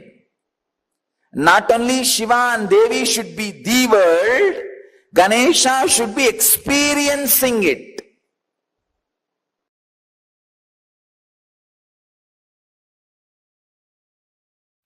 Listen, completion with yourself is more like a spiritual practice. It is with completion with others, the life itself starts. Listen, it is from the completion with others, life starts. The completion with others, I can say, this was the greatest contribution of Vivekananda. Swami Vivekananda's greatest contribution to Hinduism. He brought this idea of completion with others to the front. Completion with others is a spiritual quality, that's all.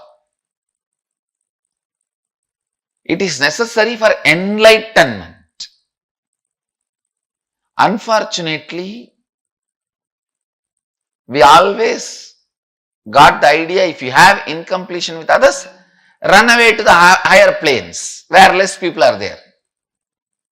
No, that is not a solution. That is not a solution.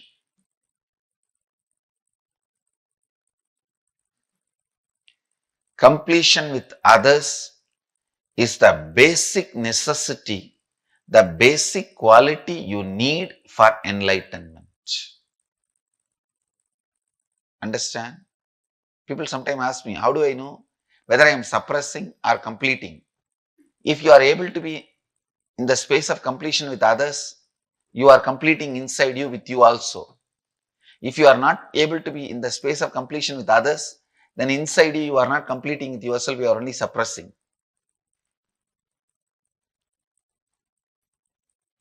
So the scale to find whether you are completing or suppressing, completing or brooding over, completing or waiting for a chance to take revenge. I have seen many people. The name of completion, now I am completing, but I am not going to keep quiet. I will wait for time. When my time comes, I will tell you what to do. I will do what needs to be done. Completion with others is a spiritual practice.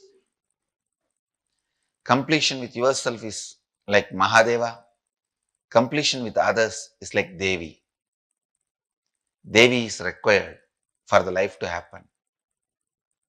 That is why in all our temples, I have put Devi along with Mahadeva. I have not put Devi as a separate deity.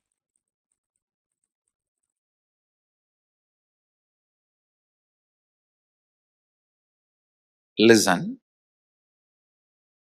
completing with others.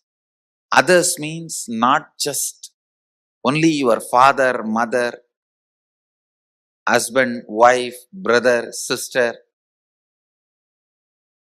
the human beings around you. We will start the completion with everything with which you are living.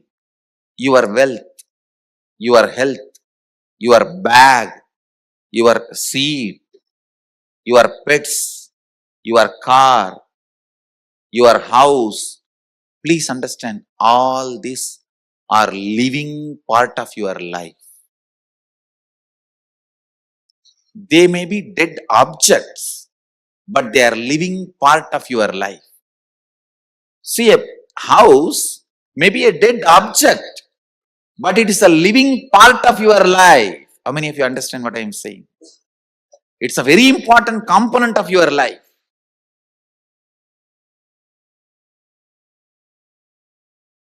First, we will start completion with all the human beings with whom we are living. First step, completion with everything. With every human being. First thing you need to do is deciding, I have to bring completion with others, with whoever I am living. I have to bring completion with whoever I am living. Even if they don't want, I will stretch my best and I will decide I am in the space of completion. Whenever they want, I am open to have them. I am open. I am going to be in the space of completion. Whenever they are also ready, it will become completely complete. Understand? Completion with others does not mean you are going to apologize to them. No. Apologizing is not completion. Asking sorry is not. So many people were saying, I want to apologize, I am sorry. No. I am sorry is not completion. I am deciding to drop hurting pattern in my life or any incompletion, misunderstanding, anything. I am deciding to drop and I am deciding not to bring them, not to give life to it again. See, past, you can't say you are wrong or you are right. No one can say you are wrong, you are right. It is not apologizing. It is not feeling sorry for the past. No. Deciding, I am dropping this incompletion, hangover of the past, and I will not allow this to happen once more. Completion is actually responsibility, not apologizing. See, apologizing or feeling sorry comes out of powerlessness, but completion comes out of responsibility. Understand the difference. Please listen, see the difference. Now when I am saying you need to complete with your mother, with your father, with your brother, with others, I am not asking you to apologize. I am not asking you to call them and say, oh sorry, oh sorry, oh sorry, bus bus. No. No. Feeling sorry comes from powerlessness. That is not completion. When you call, you explain, this is what has been perceived by me. Here, I am not interested in looking into you are wrong or I am wrong. That will only create more and more anger, hatred and suppressed violence. I am only saying one thing. I am ready to drop the past and its powerlessness, incompletion. I am declaring I am dropping the past and I am complete. I don't have incompletion. And I will not create any incompletion anymore. Your decision and declaration, when it reaches them, you will suddenly see they also open up and start coming towards completion. But first, you need to be prepared.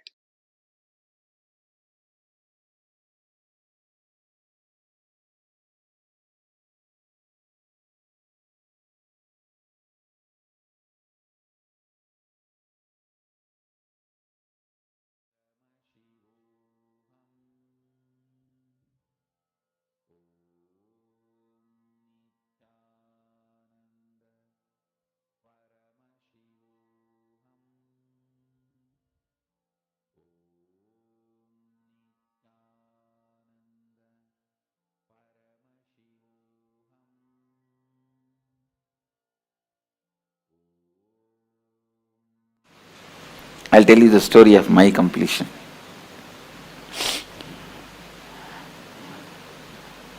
See, when I left the house, I think it was 17 and a half. Many times I ran away from the house, and 17 and a half, once for all I ran away. And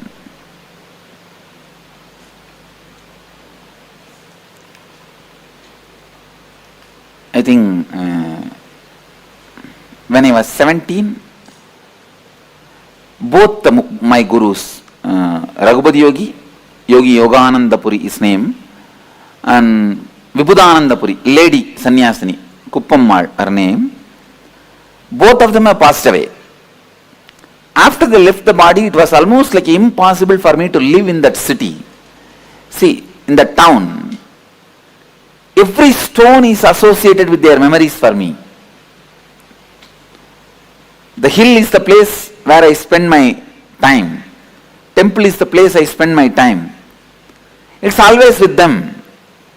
After their death, it was very difficult for me to live in that area, in the same town, so I decided that I will leave the place. Now only we call it as town and all. In those days it was a Pakka village. Pakka village. The whole village is only 5 street. 5 street or maximum I can say 10. 5 to 10, not more than that. Now of course the whole thing is developed and expanded and all that is.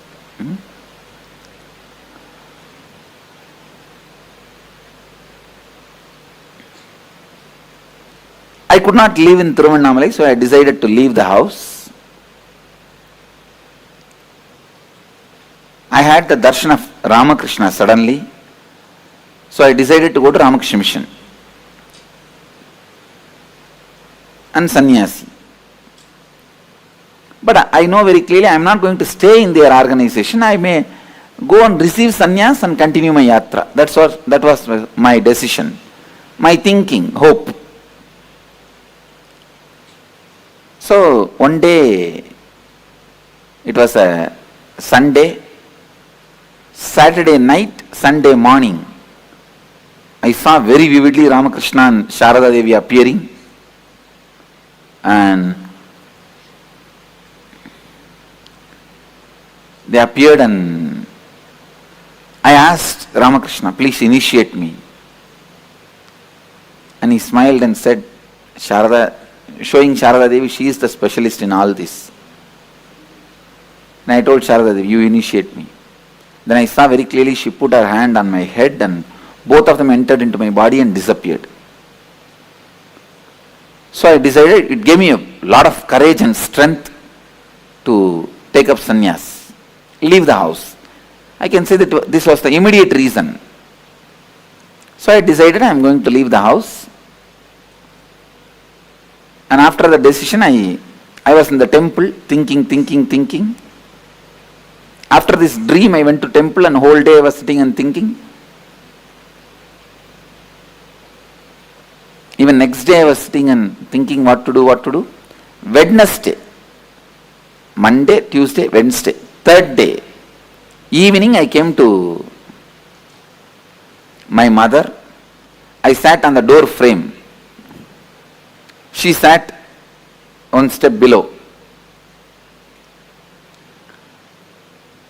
If any of you talk to my mother, you will understand. Sometimes people ask her, what's the difference you find Swamiji as your son and now? Even I asked her once. She says, I don't find any difference, Swamiji, because even in those days we treated you like this only. We treated you like this only. She will never sit equal to me. And one step below she was sitting. And I was very close with her. Very loving, and I never had any hatred. Very loving. Many times, when I get time, I will go and sit in kitchen with her. She will be cooking, I will be sitting and telling some stories. Had a very friendly relationship with her. And literally, till I left the house, I'll always be sleeping next to her.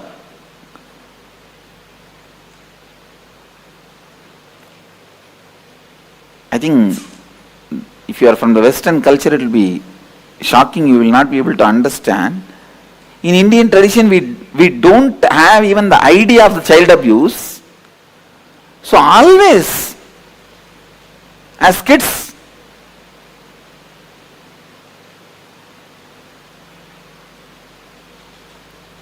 I think now when I listen to the stories, I understand that nowadays, even at the age of 10 or 6, 7, even much earlier, the kids are made to sleep separately.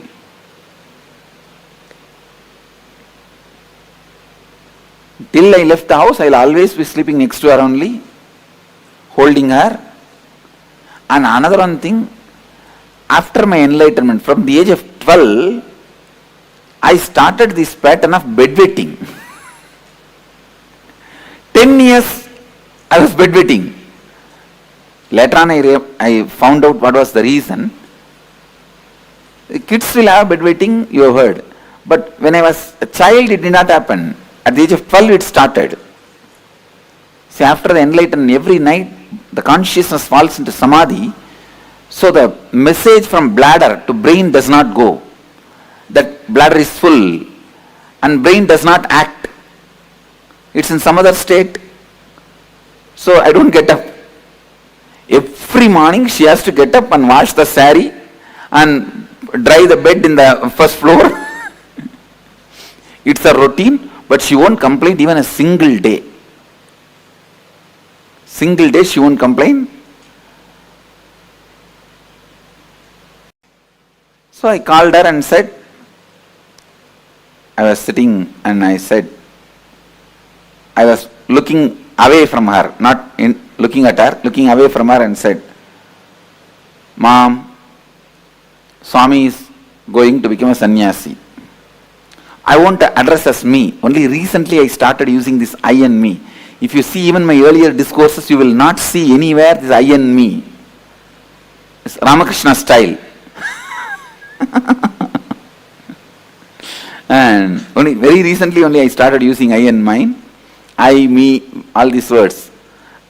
Otherwise I will tell only Swami. Even to tell about me, I will tell only Swami. So,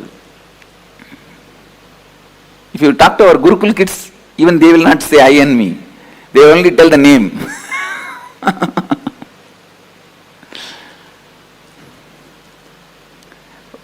Because I am talking to people, otherwise people get confused. If I go on telling the story, Swami told, Swami did, Swami this, then finally they ask which Swami. They end up in confusion. That is why I have started using the word normally. Anyhow, I told her, in Tamil I said, Swami sannyasam போறதுன்னு முடிவு பண்ணிருச்சு. I told her that Swami has decided to go as a sannyasi. And I am looking away from her. And I don't have the courage to look at her because I am emotionally very attached with her. Very attached to her.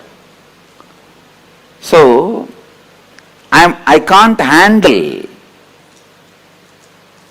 So I was looking, my eyes were away. See, even though I was attached to her, I was complete with her. And I was complete with me. So it did not stop me going towards sannyas. But I had a very good relationship with her. I don't know how you guys will understand. Understand that attachment does not mean like the attachment you guys carry, that I will not be able to go for sannyas. It was not against my need or will for going to sannyas. But I cannot see her cry, see her suffer. So I was keeping my eyes away, looking away from her. I did not get any response from her. No words. After a few minutes, as usual, what women will do? Oh! And I am getting that slowly, that sound of she crying. Even then, I did not turn my eyes towards her. And I said, what do you mean? You mean to say I should not go? She said, no, I can't stop you. I am not able to handle, so I am crying. She said such beautifully, I can't stop you. In Tamil she said, சாமி என்னால் நிறுத்த முடியாது, என்னால் handle பண்ண முடியல, அழறேன். எனக்கு தாங்கல, அழறேன். Then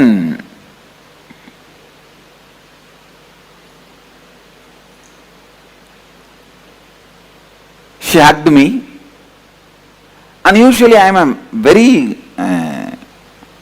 I will be so happy and comfortable with my mother. Even while I am sitting in the kitchen, I will be only putting my hands on her shoulder and talking. I was very comfortable. So I will never miss a chance to hug her. This hugging, I think, I learned from my mother only. Now I tell you really, if you are complete with your mother, all women in your life, the relationship will be so complete. If you are complete with father, all men in your life, the relationship will be complete. I was so complete with my mother,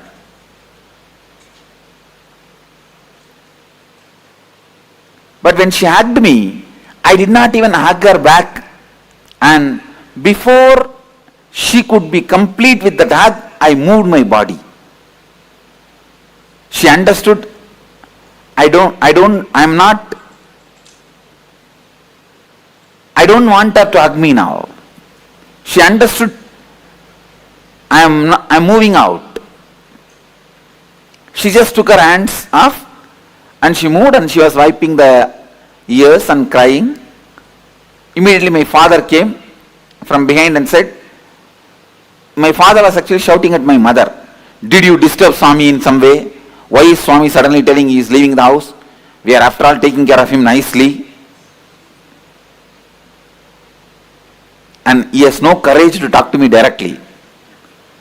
I turned back. இப்போ யாருக்கு சொல்றீங்க? I asked him, now to whom are you talking? He just kept quiet. No, I did not tell anything. And he went away. And then the drama started. Of course, when I pushed her away, in the half hug, I could see very clearly part of my bio-memory was incomplete. Please understand, part of me was incomplete. See, if she fought with me, I would not have had incompletion. You are fighting with me, come on, I will fight with you, over. She never fought with me. So I could have allowed her to hug me, means I could have done little more care, with a little more sensitivity, with a little more love, because she's not asking me don't go.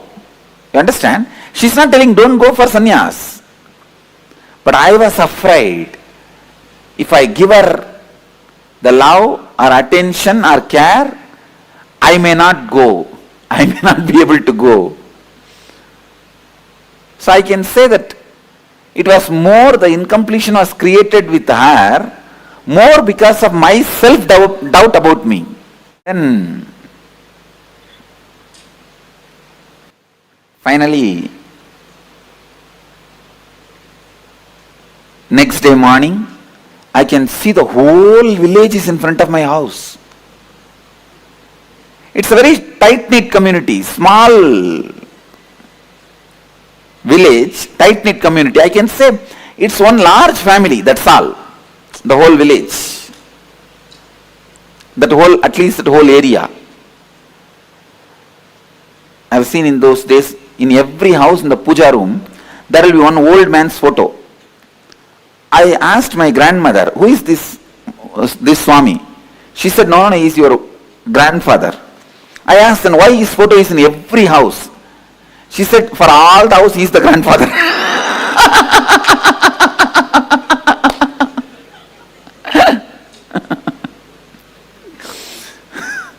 So, no other entertainment. They will have 2-3 wives and no TV also those days. This is the only entertainment. Each house will have half a dozen to dozen. Zamindar means landlords.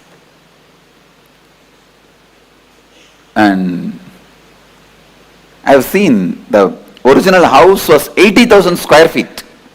But when I was born and a lot was sold. They will part by part they sold. But the original house print, I saw in the town plan, still one small bit is there as it is.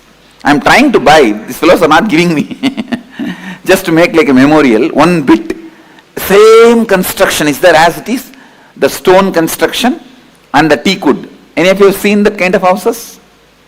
Soon you will see in Biddi, we are going to do 4-5. It's a typical old style house. It's a tight-knit family, the whole family is there. Usually if somebody dies, their body will be kept in the hall, in the sofa, and the whole family will gather. See, this family is such that every month somebody will be attending age, some engagement, some marriage, some death. Every once in 2-3 months there will be some festival, some program, some function. It will be continuously going on. That day when I woke up, I saw so much of crowd. I thought, who died? Because there's no other function. I asked my mother, what happened? Anybody died? All of them have gathered? All the relatives are there? She told me, no, they all came to see you only. I said, I am alive. Then she said, no, because you said you are going to become a sannyasi, they all came to see you. And literally like a dead body, I was made to sit on the sofa in the center of this room, hall. It's called Nadu Kottadi. They call it Nadu Kottadi. And in the center I am sitting. All the group, the whole group is sitting all around. And some who doesn't have courage, they talk among themselves. Some who has a courage try to confront me. One by one comes. And first comes my father's elder brother's wife, Periyamma, means aunt. She comes. What will happen to our family prestige if you become a sannyasi?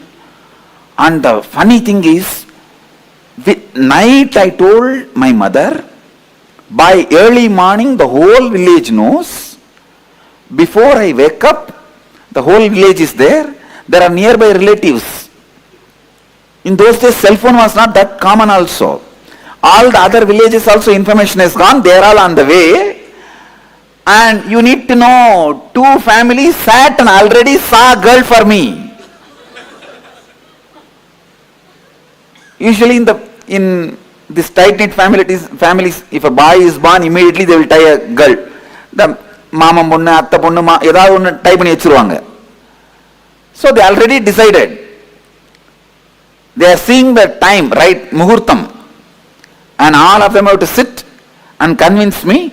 And I am a 17.5-year-old boy. And they will finish the marriage so that I cannot run away and become a sannyasi. And so all this is going on. And she comes. See what will happen to the prestige, family prestige.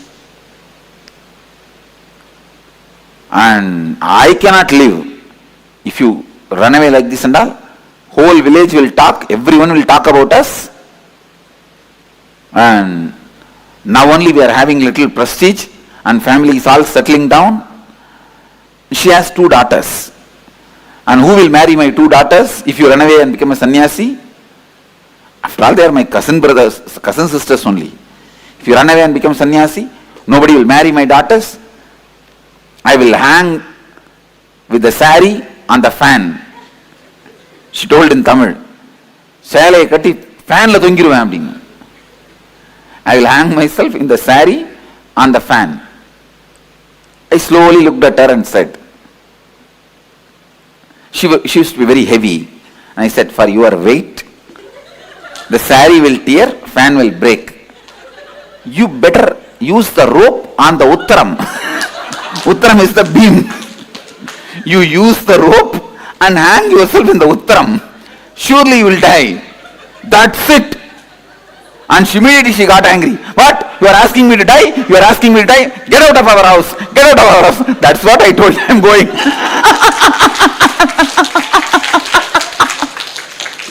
I told her. That is what I am telling. I am going.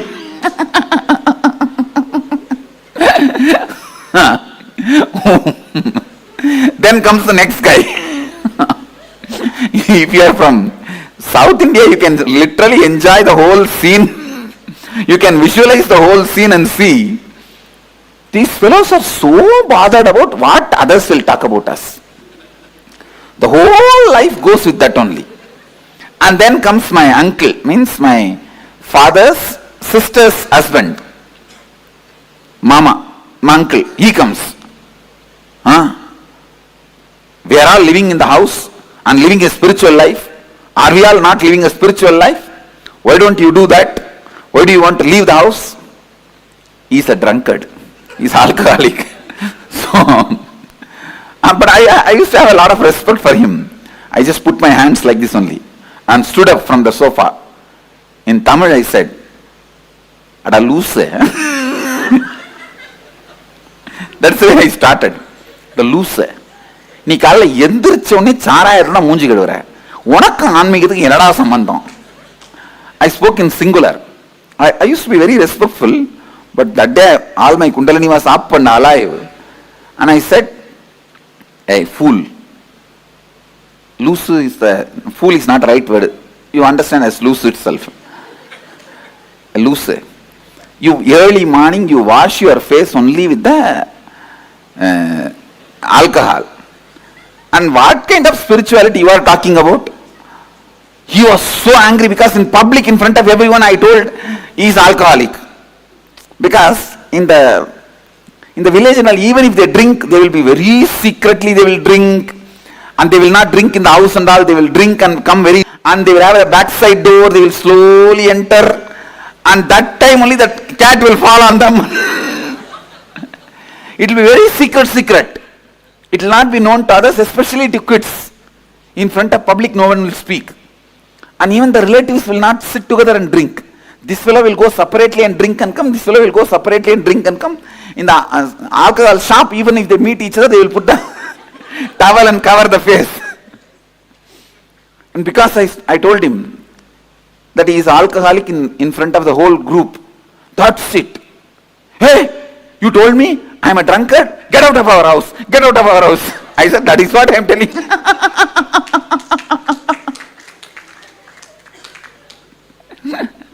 And second wicket over. So like this, few more wickets came. So once I finished everything, now everyone understands if you go there, all your respect, manam, maryada, ellam poirum. They understood. I am not going to bother about anybody. The way I was answering or talking, they all are very clear that now nothing can be done. They all kept quiet.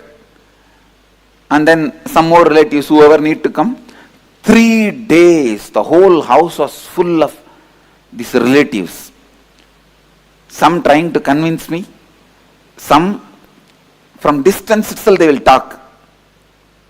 And the way I answered, they got so frightened. Actually, my uncle's daughter only they were planning.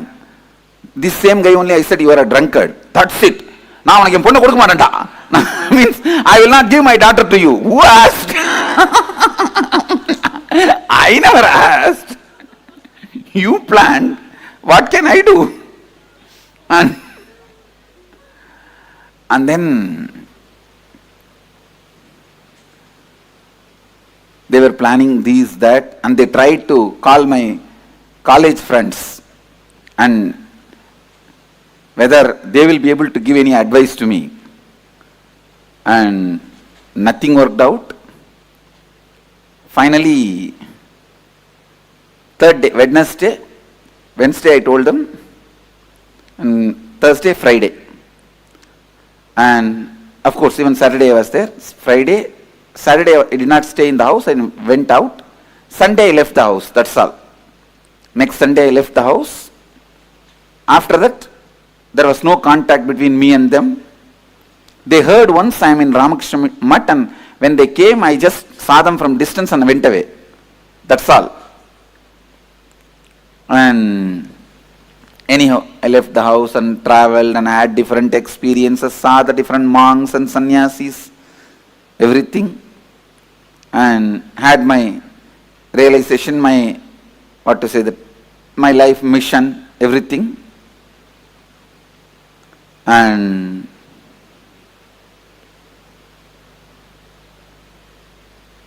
when I had that experience at the age of 22, that I am an incarnation to transmit this experience, my body and mind is prepared for it.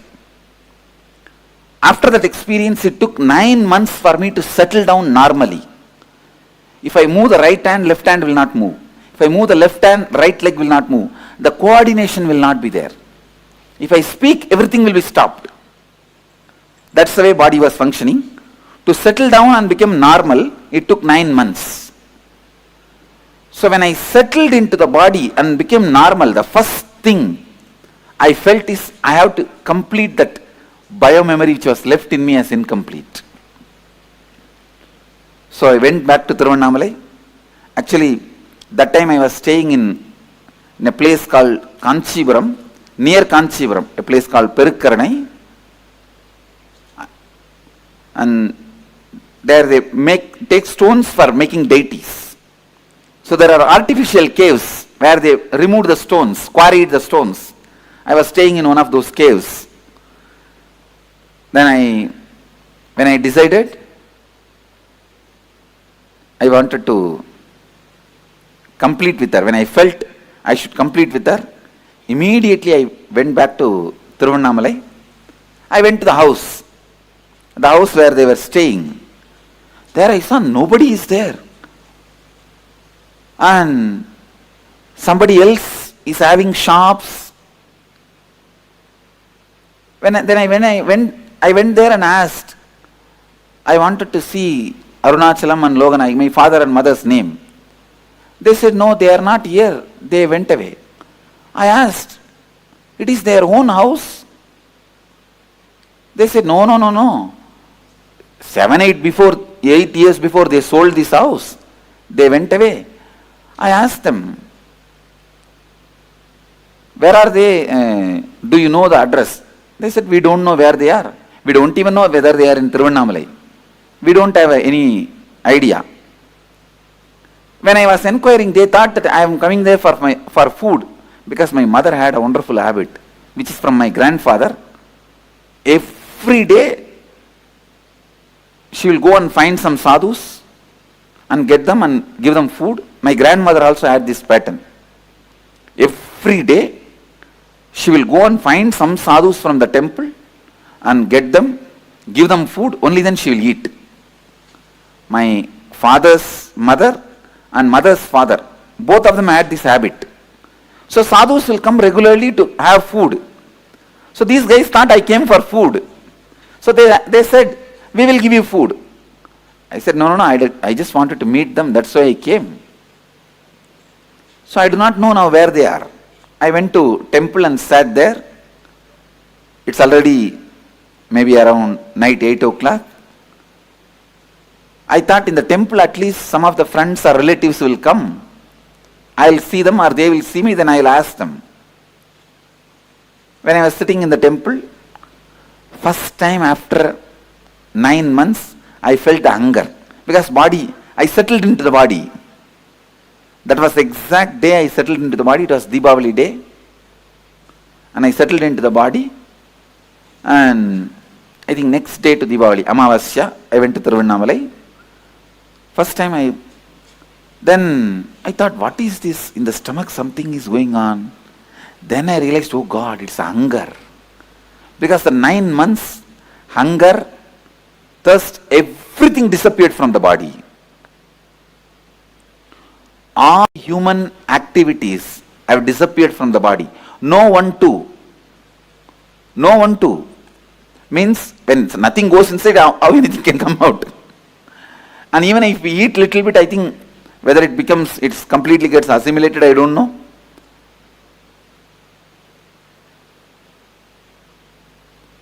So first time I felt the hunger after the 9 months. So I was sitting in Tiruvannamalai. It was funny, sitting in Tiruvannamalai, hunger and no food. But immediately, in few minutes, I could see the power of space. The Devi temple priest, he walked straight from the Devi temple and gave the food to me, Nevedyam. I asked him, no, why are you giving it to me? To whom you want to give? Maybe you wanted to give for somebody else and you are mistaking and giving. I told him in Tamil, எனக்கு எது கொடுக்குறீங்க? நீங்க வேற யாரையும் நினைச்சிட்டு எனக்கு கொடுக்குறீங்கன்னு நினைக்கிறேன். Then he looked at me and said, no, eat, and went away.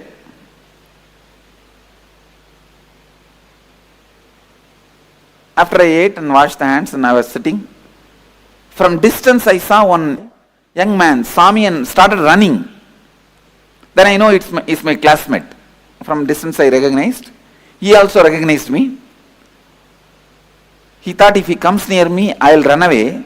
So he wants to inform my parents first. He ran and told my mother and father. In 10 minutes I saw in my vision space one face coming and standing. My mother came and stood. And she was afraid to talk to me. She recognized me and she's standing. I turned my face and the moment I recognized her, I gave my wide smile and asked her, how are you, Ma? The moment she saw a smile in my face, she thought, yes, she can communicate. She can relate. And immediately, tears started rolling in her eyes because she's seeing me maybe, 7-8 years or after that. When I left, I'm a kid, now a sannyasi, shaved head, tall, shining face and sharp eyes, lean. Those days I used to be shaved head. And she was standing with tears. Actually, first I only stood up and pulled her and hugged her. And she started crying, putting her head on my shoulder. Cried, maybe for 10 minutes. I just allowed. When she felt complete and took her body out, I saw my incompletion has disappeared. The incompletion which was in me, in my biomemory, disappeared. Understand? The one hug, incomplete hug, which I separated my body, where I pulled myself out, that incompletion, which was in my biomemory, became complete when I hugged her again and allowed her to express the love. Then she said, please come and eat in the house. I said, now I am a sannyasi. If you give Purna Kumbha and offer the food in the banana leaf, like yesterday we served, I'll come and eat. She said, yes, I'll do. Next day she did all that ritual and I went and ate and came back. The moral of the story is, even if you are an incarnation, you have to complete. Understand? Even if you are an incarnation, you have to complete.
First, nothing can be destroyed. Please understand, none of your actions, thoughts, plans, emotions, words, nothing can be destroyed. Everything is addition to existence.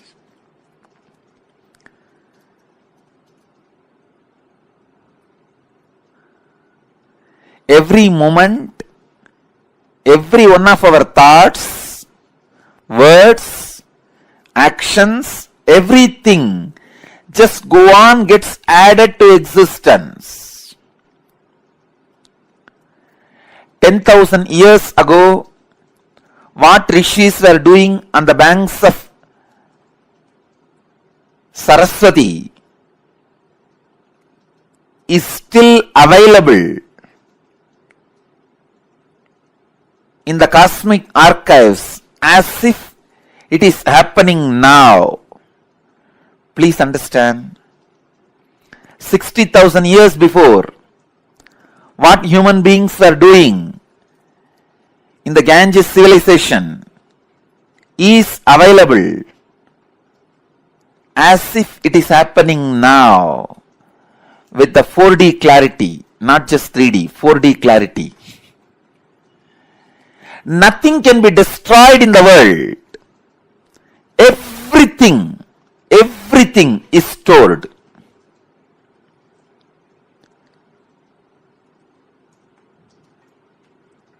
Akashic records are the cosmic archives of everything happened, happening, will happen. And one more important sacred secret you need to understand, time is not three as you think, past, present, future. It is a small mind which cannot see things as it is, which constantly needs to segregate.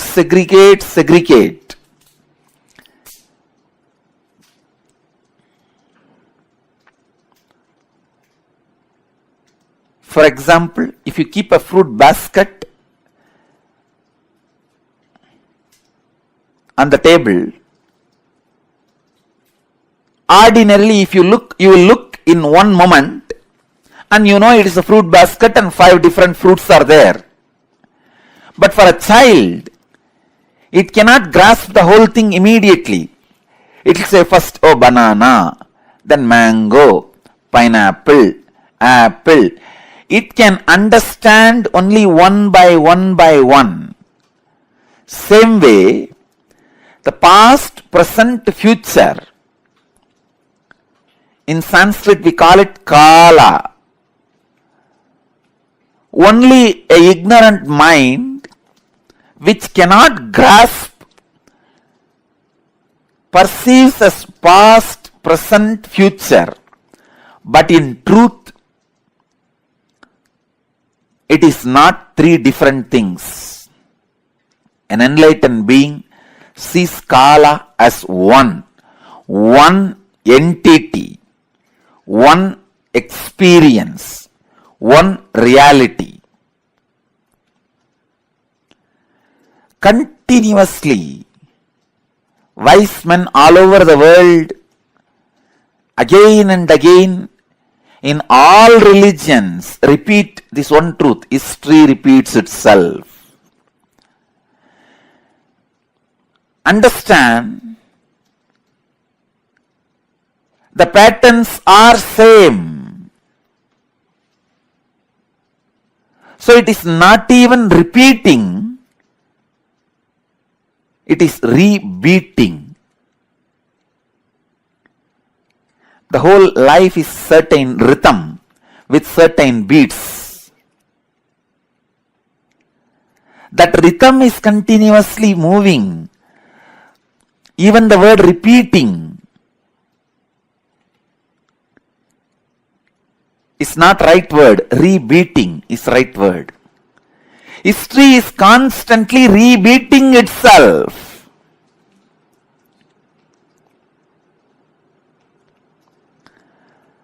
Because past is not independent of future and future is not independent from the past. They are just single unit.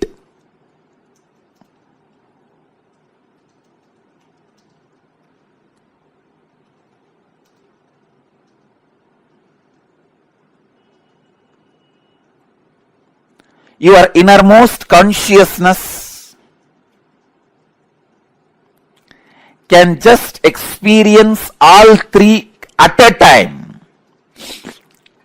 Simply, it can experience.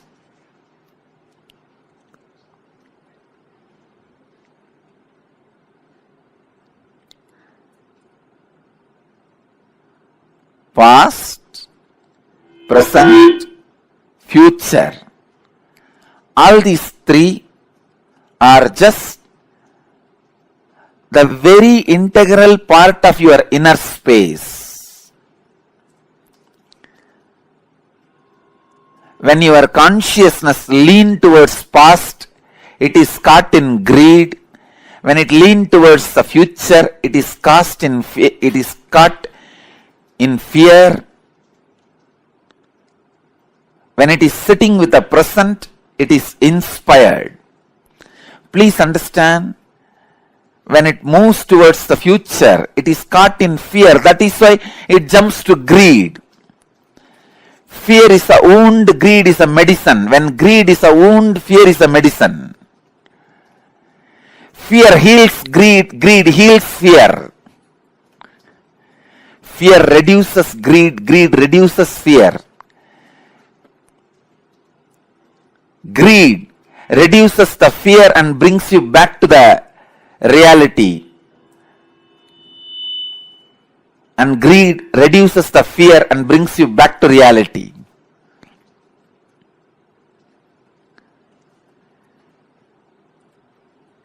Past, present, future. All three are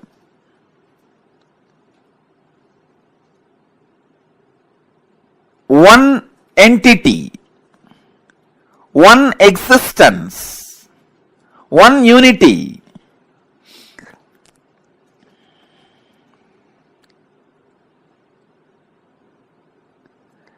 Just with the consciousness which does not get stuck in the fear or in the greed, you can see the whole. You can see the whole. Please understand. You can see the whole.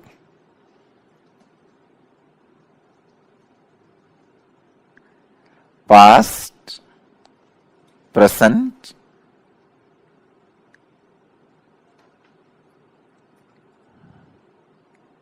and future.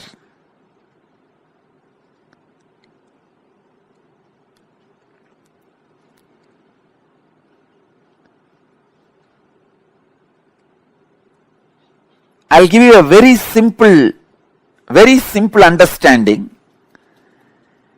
As on now, each one of you will be having some fears about the future, some desire about the future.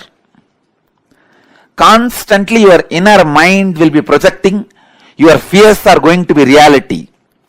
But your desires are saying, no, your desires should become reality. So now leave both. Leave the fight to your fears and desires. You just back out in the fight without supporting fear or desires. Please understand. If you just distance yourself from your fears or desires, even now, just distance yourself, back out, and look at the future without any of the projection. You will simply be able to see your past, your future, your present. All three of them does not have watertight compartmented separation or boundary walls. It is just one flowing into the another. Akashic records are the verbal, visual, five-dimensional document. When I say five-dimensional, I mean any incident as it is happened, including the smell that was there at that moment. The smell and the feeling of touch means the weather, temperature, visual, sound, and the emotion. All five dimensions are packed and recorded in the Akashic records. Please understand, just like a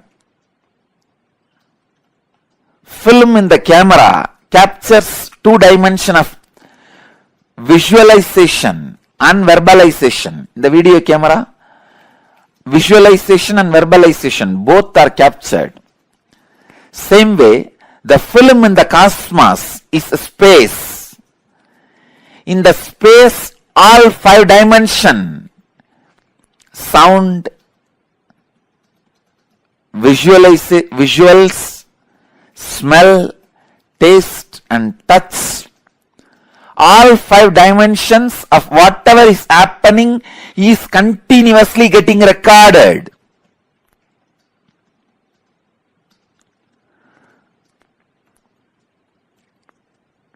As the future is nothing but the extension of the past, the future is also predetermined. The major course of the future is predetermined. Please understand. In the past, in India, people were sitting on the floor, having plates and eating with the hands.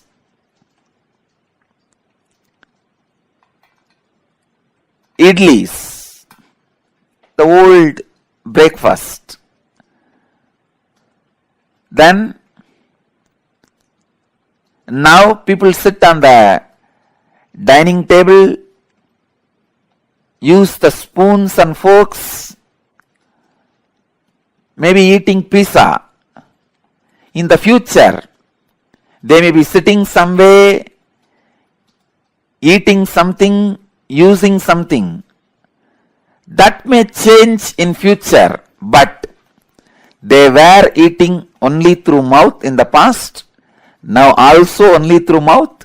In future also they will be eating only through mouth. That cannot be changed.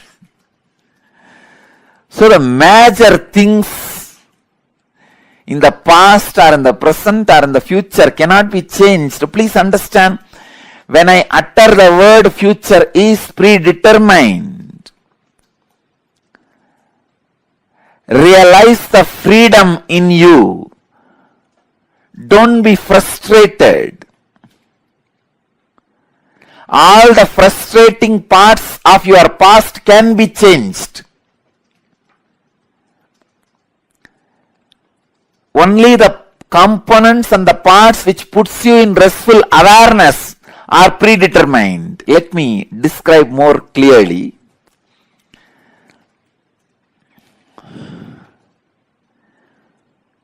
The parts which affects you with fear and greed always have a possibility for innovation. If you are affected by the fear of a snake or greed of something,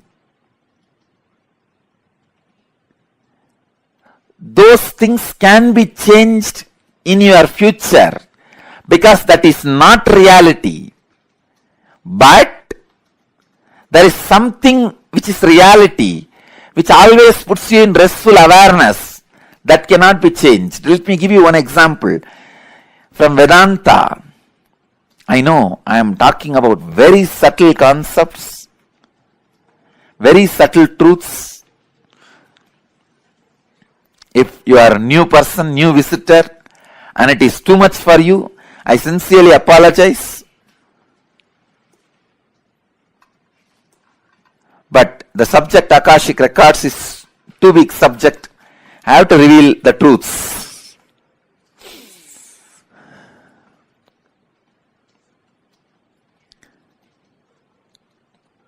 Please understand. In the dark night, you are walking in a forest alone. A rope is lying on your way. The moment you see first thing, naturally, you will have the fear stroke. It may be snake.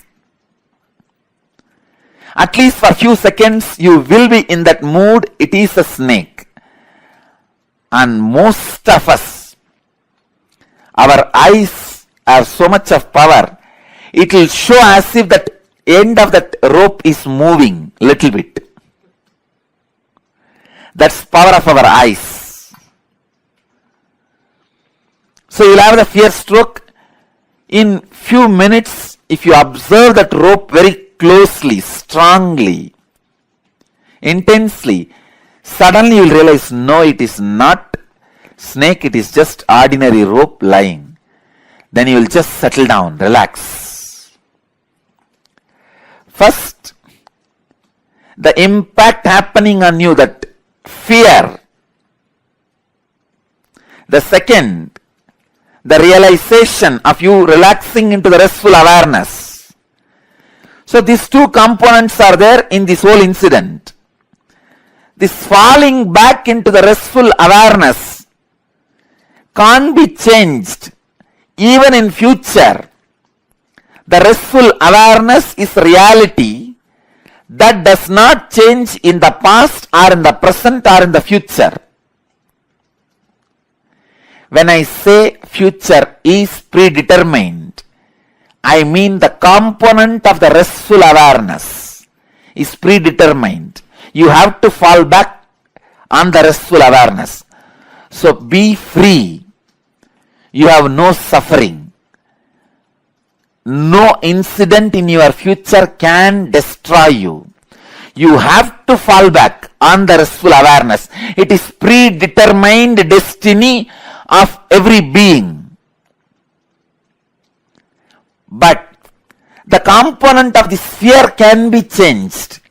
Instead of the fear of the snake, you may superimpose alligator on that rope. If it's a big rope with few stones around it, few leaves placed around, you can project an alligator instead of snake.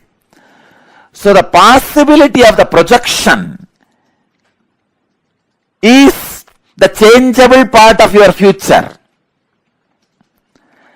And the possibility of falling back on the restful awareness is predetermined part of your future.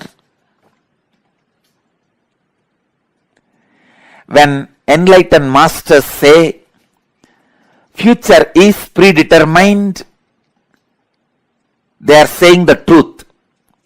When enlightened masters say future can be changed, can be altered, they are saying the truth. Please understand. When enlightened masters are saying future cannot be altered, it is predetermined, they are saying the truth. When enlightened masters are saying future can be altered, it is your freedom, they are saying the truth. When enlightened masters are saying both are truth, they are saying the truth.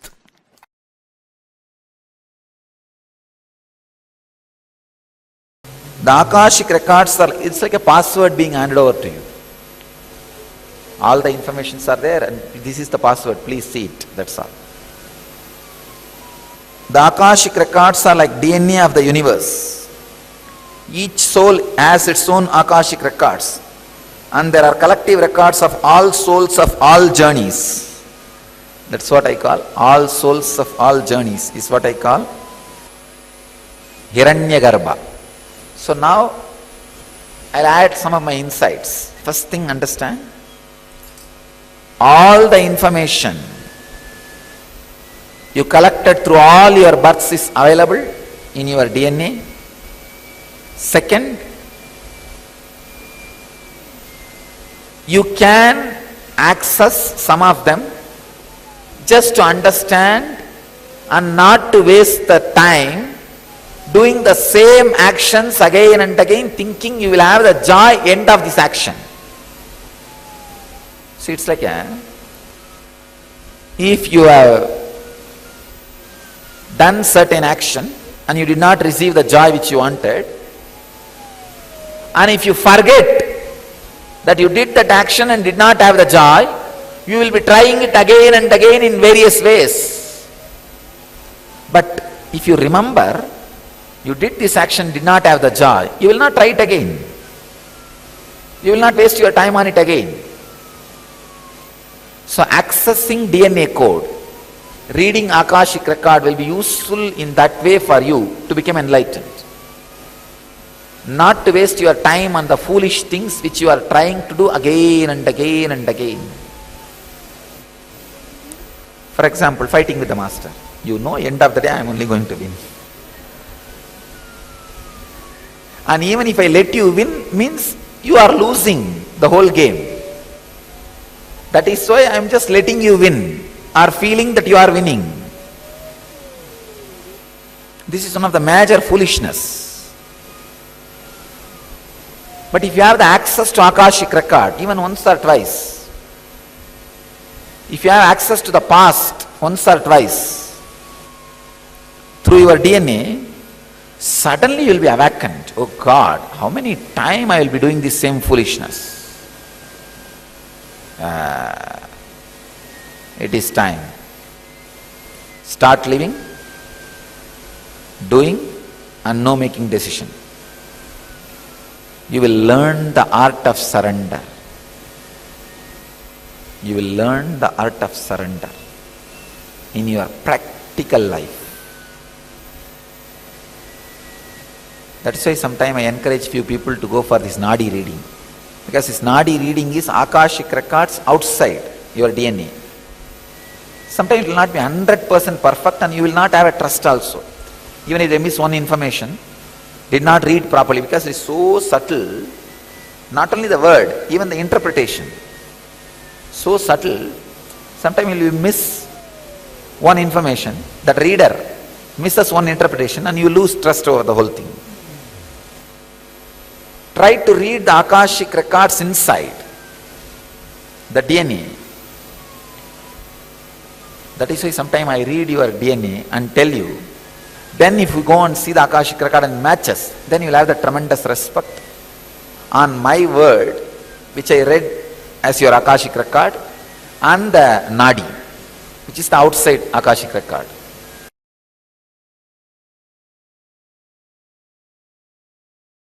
From the pure space of Kalabhairava,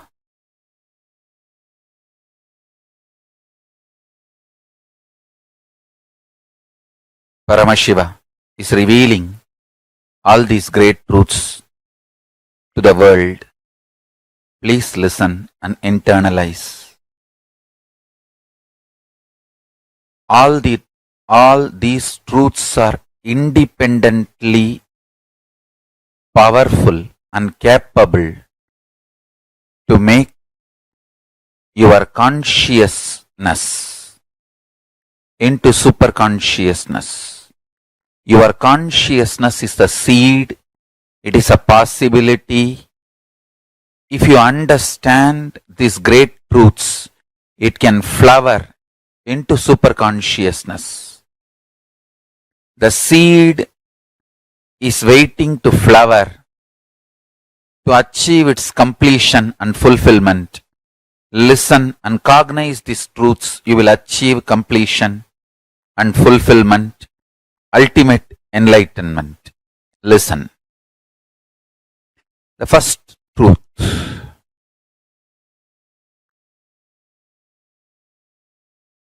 Kala continuously meets your consciousness now, now, now.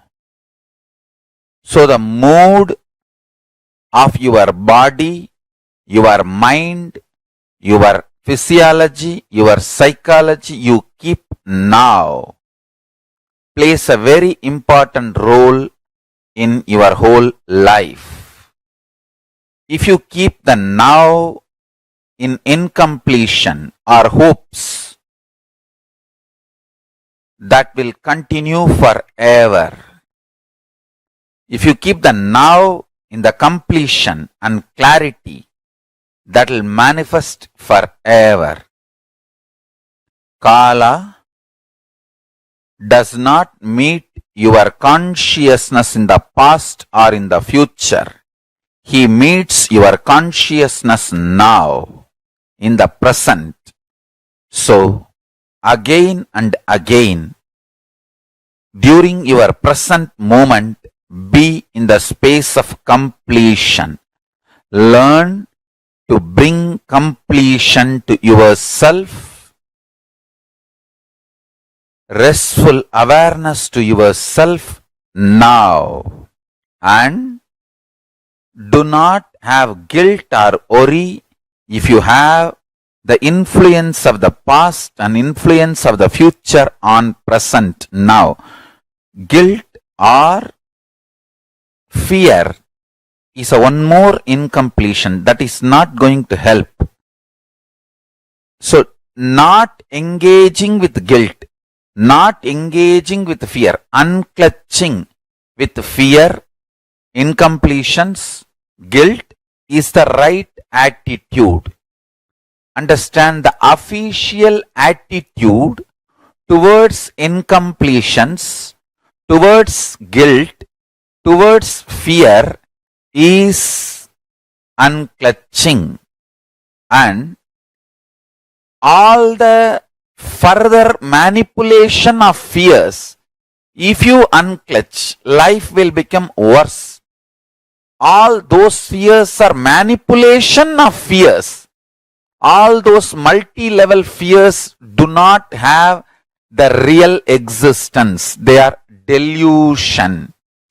Constantly invading your inner space to destroy the possibility of enlightenment. Please understand.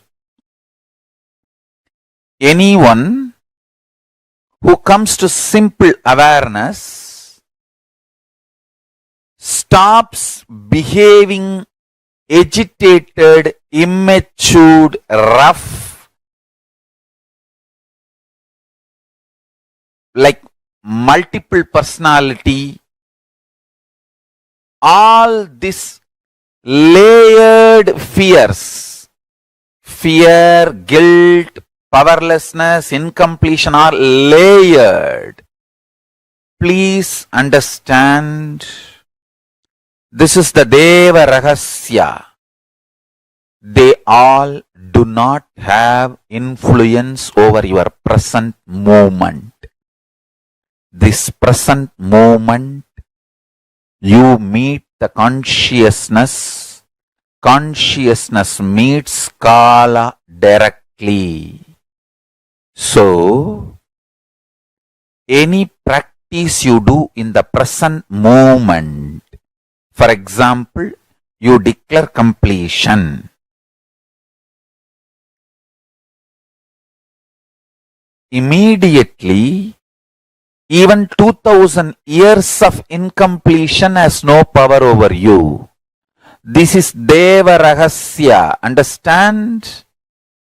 This Deva Rahasya can empower the truth in you just like that. You can manifest Paramashivoham now. Only thing, don't become arrogant. Don't become arrogant. When this truth was given to Brahma, he became Paramashiva. He became one with Paramashiva. But unfortunately, he could not maintain himself in that state. He started developing arrogance and started abusing Shiva and Guru. Paramashiva, who gave this truth to Brahma as Guru, he started abusing the Guru, thinking that he knows the whole business trick or trick of the trade or the whole thing. Then Kalabhairava manifests and removes his one head and makes him understand the truth ultimate, and again gives him back the Parabrahma space, and Brahma continues to do his responsibility of creation. Understand, Kala Bhairava is eternal compassion, eternal love. Whenever you express love, even in simple acts, like giving a smile, giving a sweet hug, without calculating, even simple act you do, the strength you feel is Kala Bhairava's strength. It is Kala Bhairava's strength. Extreme compassion, extreme joy, extreme ecstasy.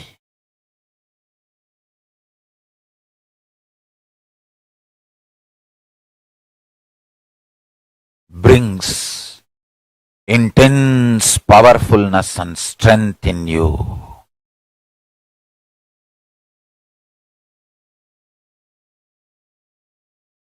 Just go on be sharing smile and love to anything you see. Hug anything you see. If you don't have any object in front, hug the air. You will build strong body and heavy muscles like Kala Bhairava. Listen. Listen to this Deva Rahasya. Look everything you see with love. Hug everything you see, including the air. You will build healthy, powerful, heavy body and grounded being. Superconscious flowering. Sannyasa is seeing everything you see through love, hugging everything you see. One with everything you see. People, objects, animate or inanimate. In the cosmos, there is no inanimate. In Kala, there is no inanimate. It is a space where the big bangs and black holes, planets, suns and stars and moons evolve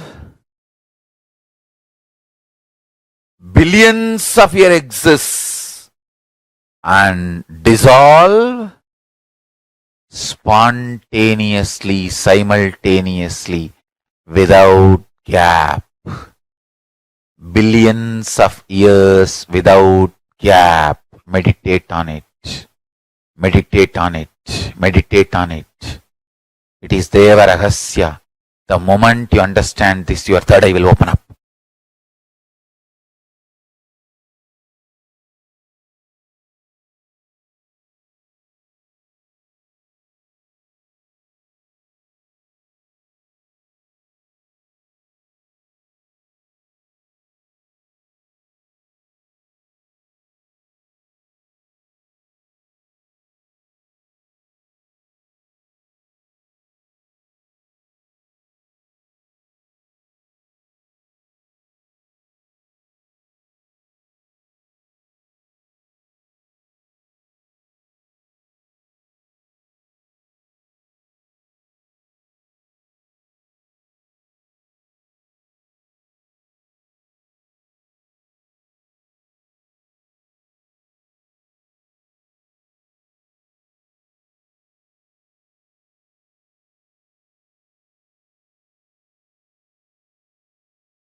காளியின் ஆட்டத்தை ஆனந்தத்தை ஆனந்தத்தொடு ஆடிய ஆட்டத்தை கண்டோர் உயிருக்குளெல்லாம் இறங்கி குண்டலினிவில் உயிர்ப்பிக்கச் செய்து மாய மனத்தின் இருளை அகற்றி மாயம் அழித்து மங்களம் தந்து குரு பக்தியும் சிவ பக்தியும் பரமசிவ பக்தியும் பரமசிவ சக்தியும் அளிக்கின்றேன். மனமாயை விடுத்து குரு பதத்தை பற்றுங்கள். நித்யானந்தமாய் நிஜாவதாரமாய் வந்துதித்த என்னை பற்றி வாழ்வில் எல்லா நலமும் பெற்றிடுங்கள். ஓம் ஓம் ஓம். யாதுமாகி நின்றாய் காளி, ஓம் காளி ஓம் சக்தி, ஓம் காளி ஓம் சக்தி, ஓம் சக்தி ஓம் சக்தி ஓம் சக்தி. ஓம் ஓம் ஓம் ஓம்.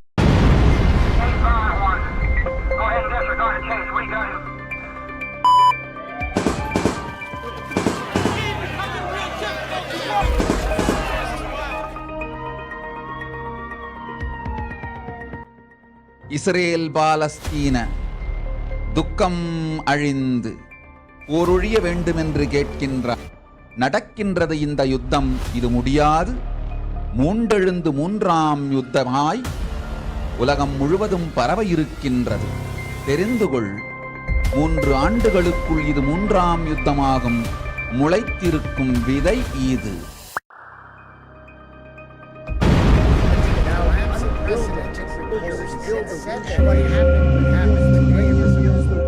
We are praying for Israel, Hamas war to come to an end and to bring global peace.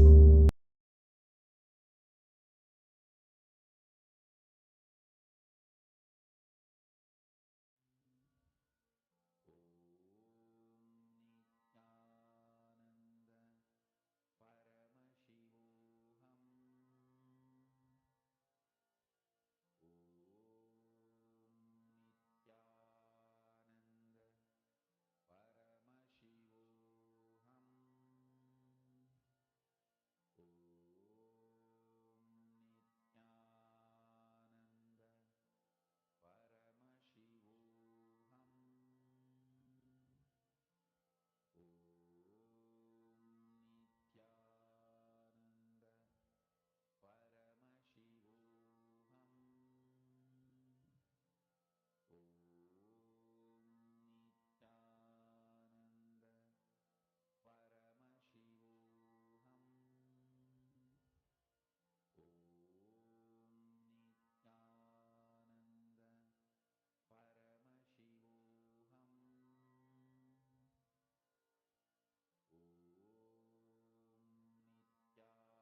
Now it is time for all of us to receive the darshan of Parashakti.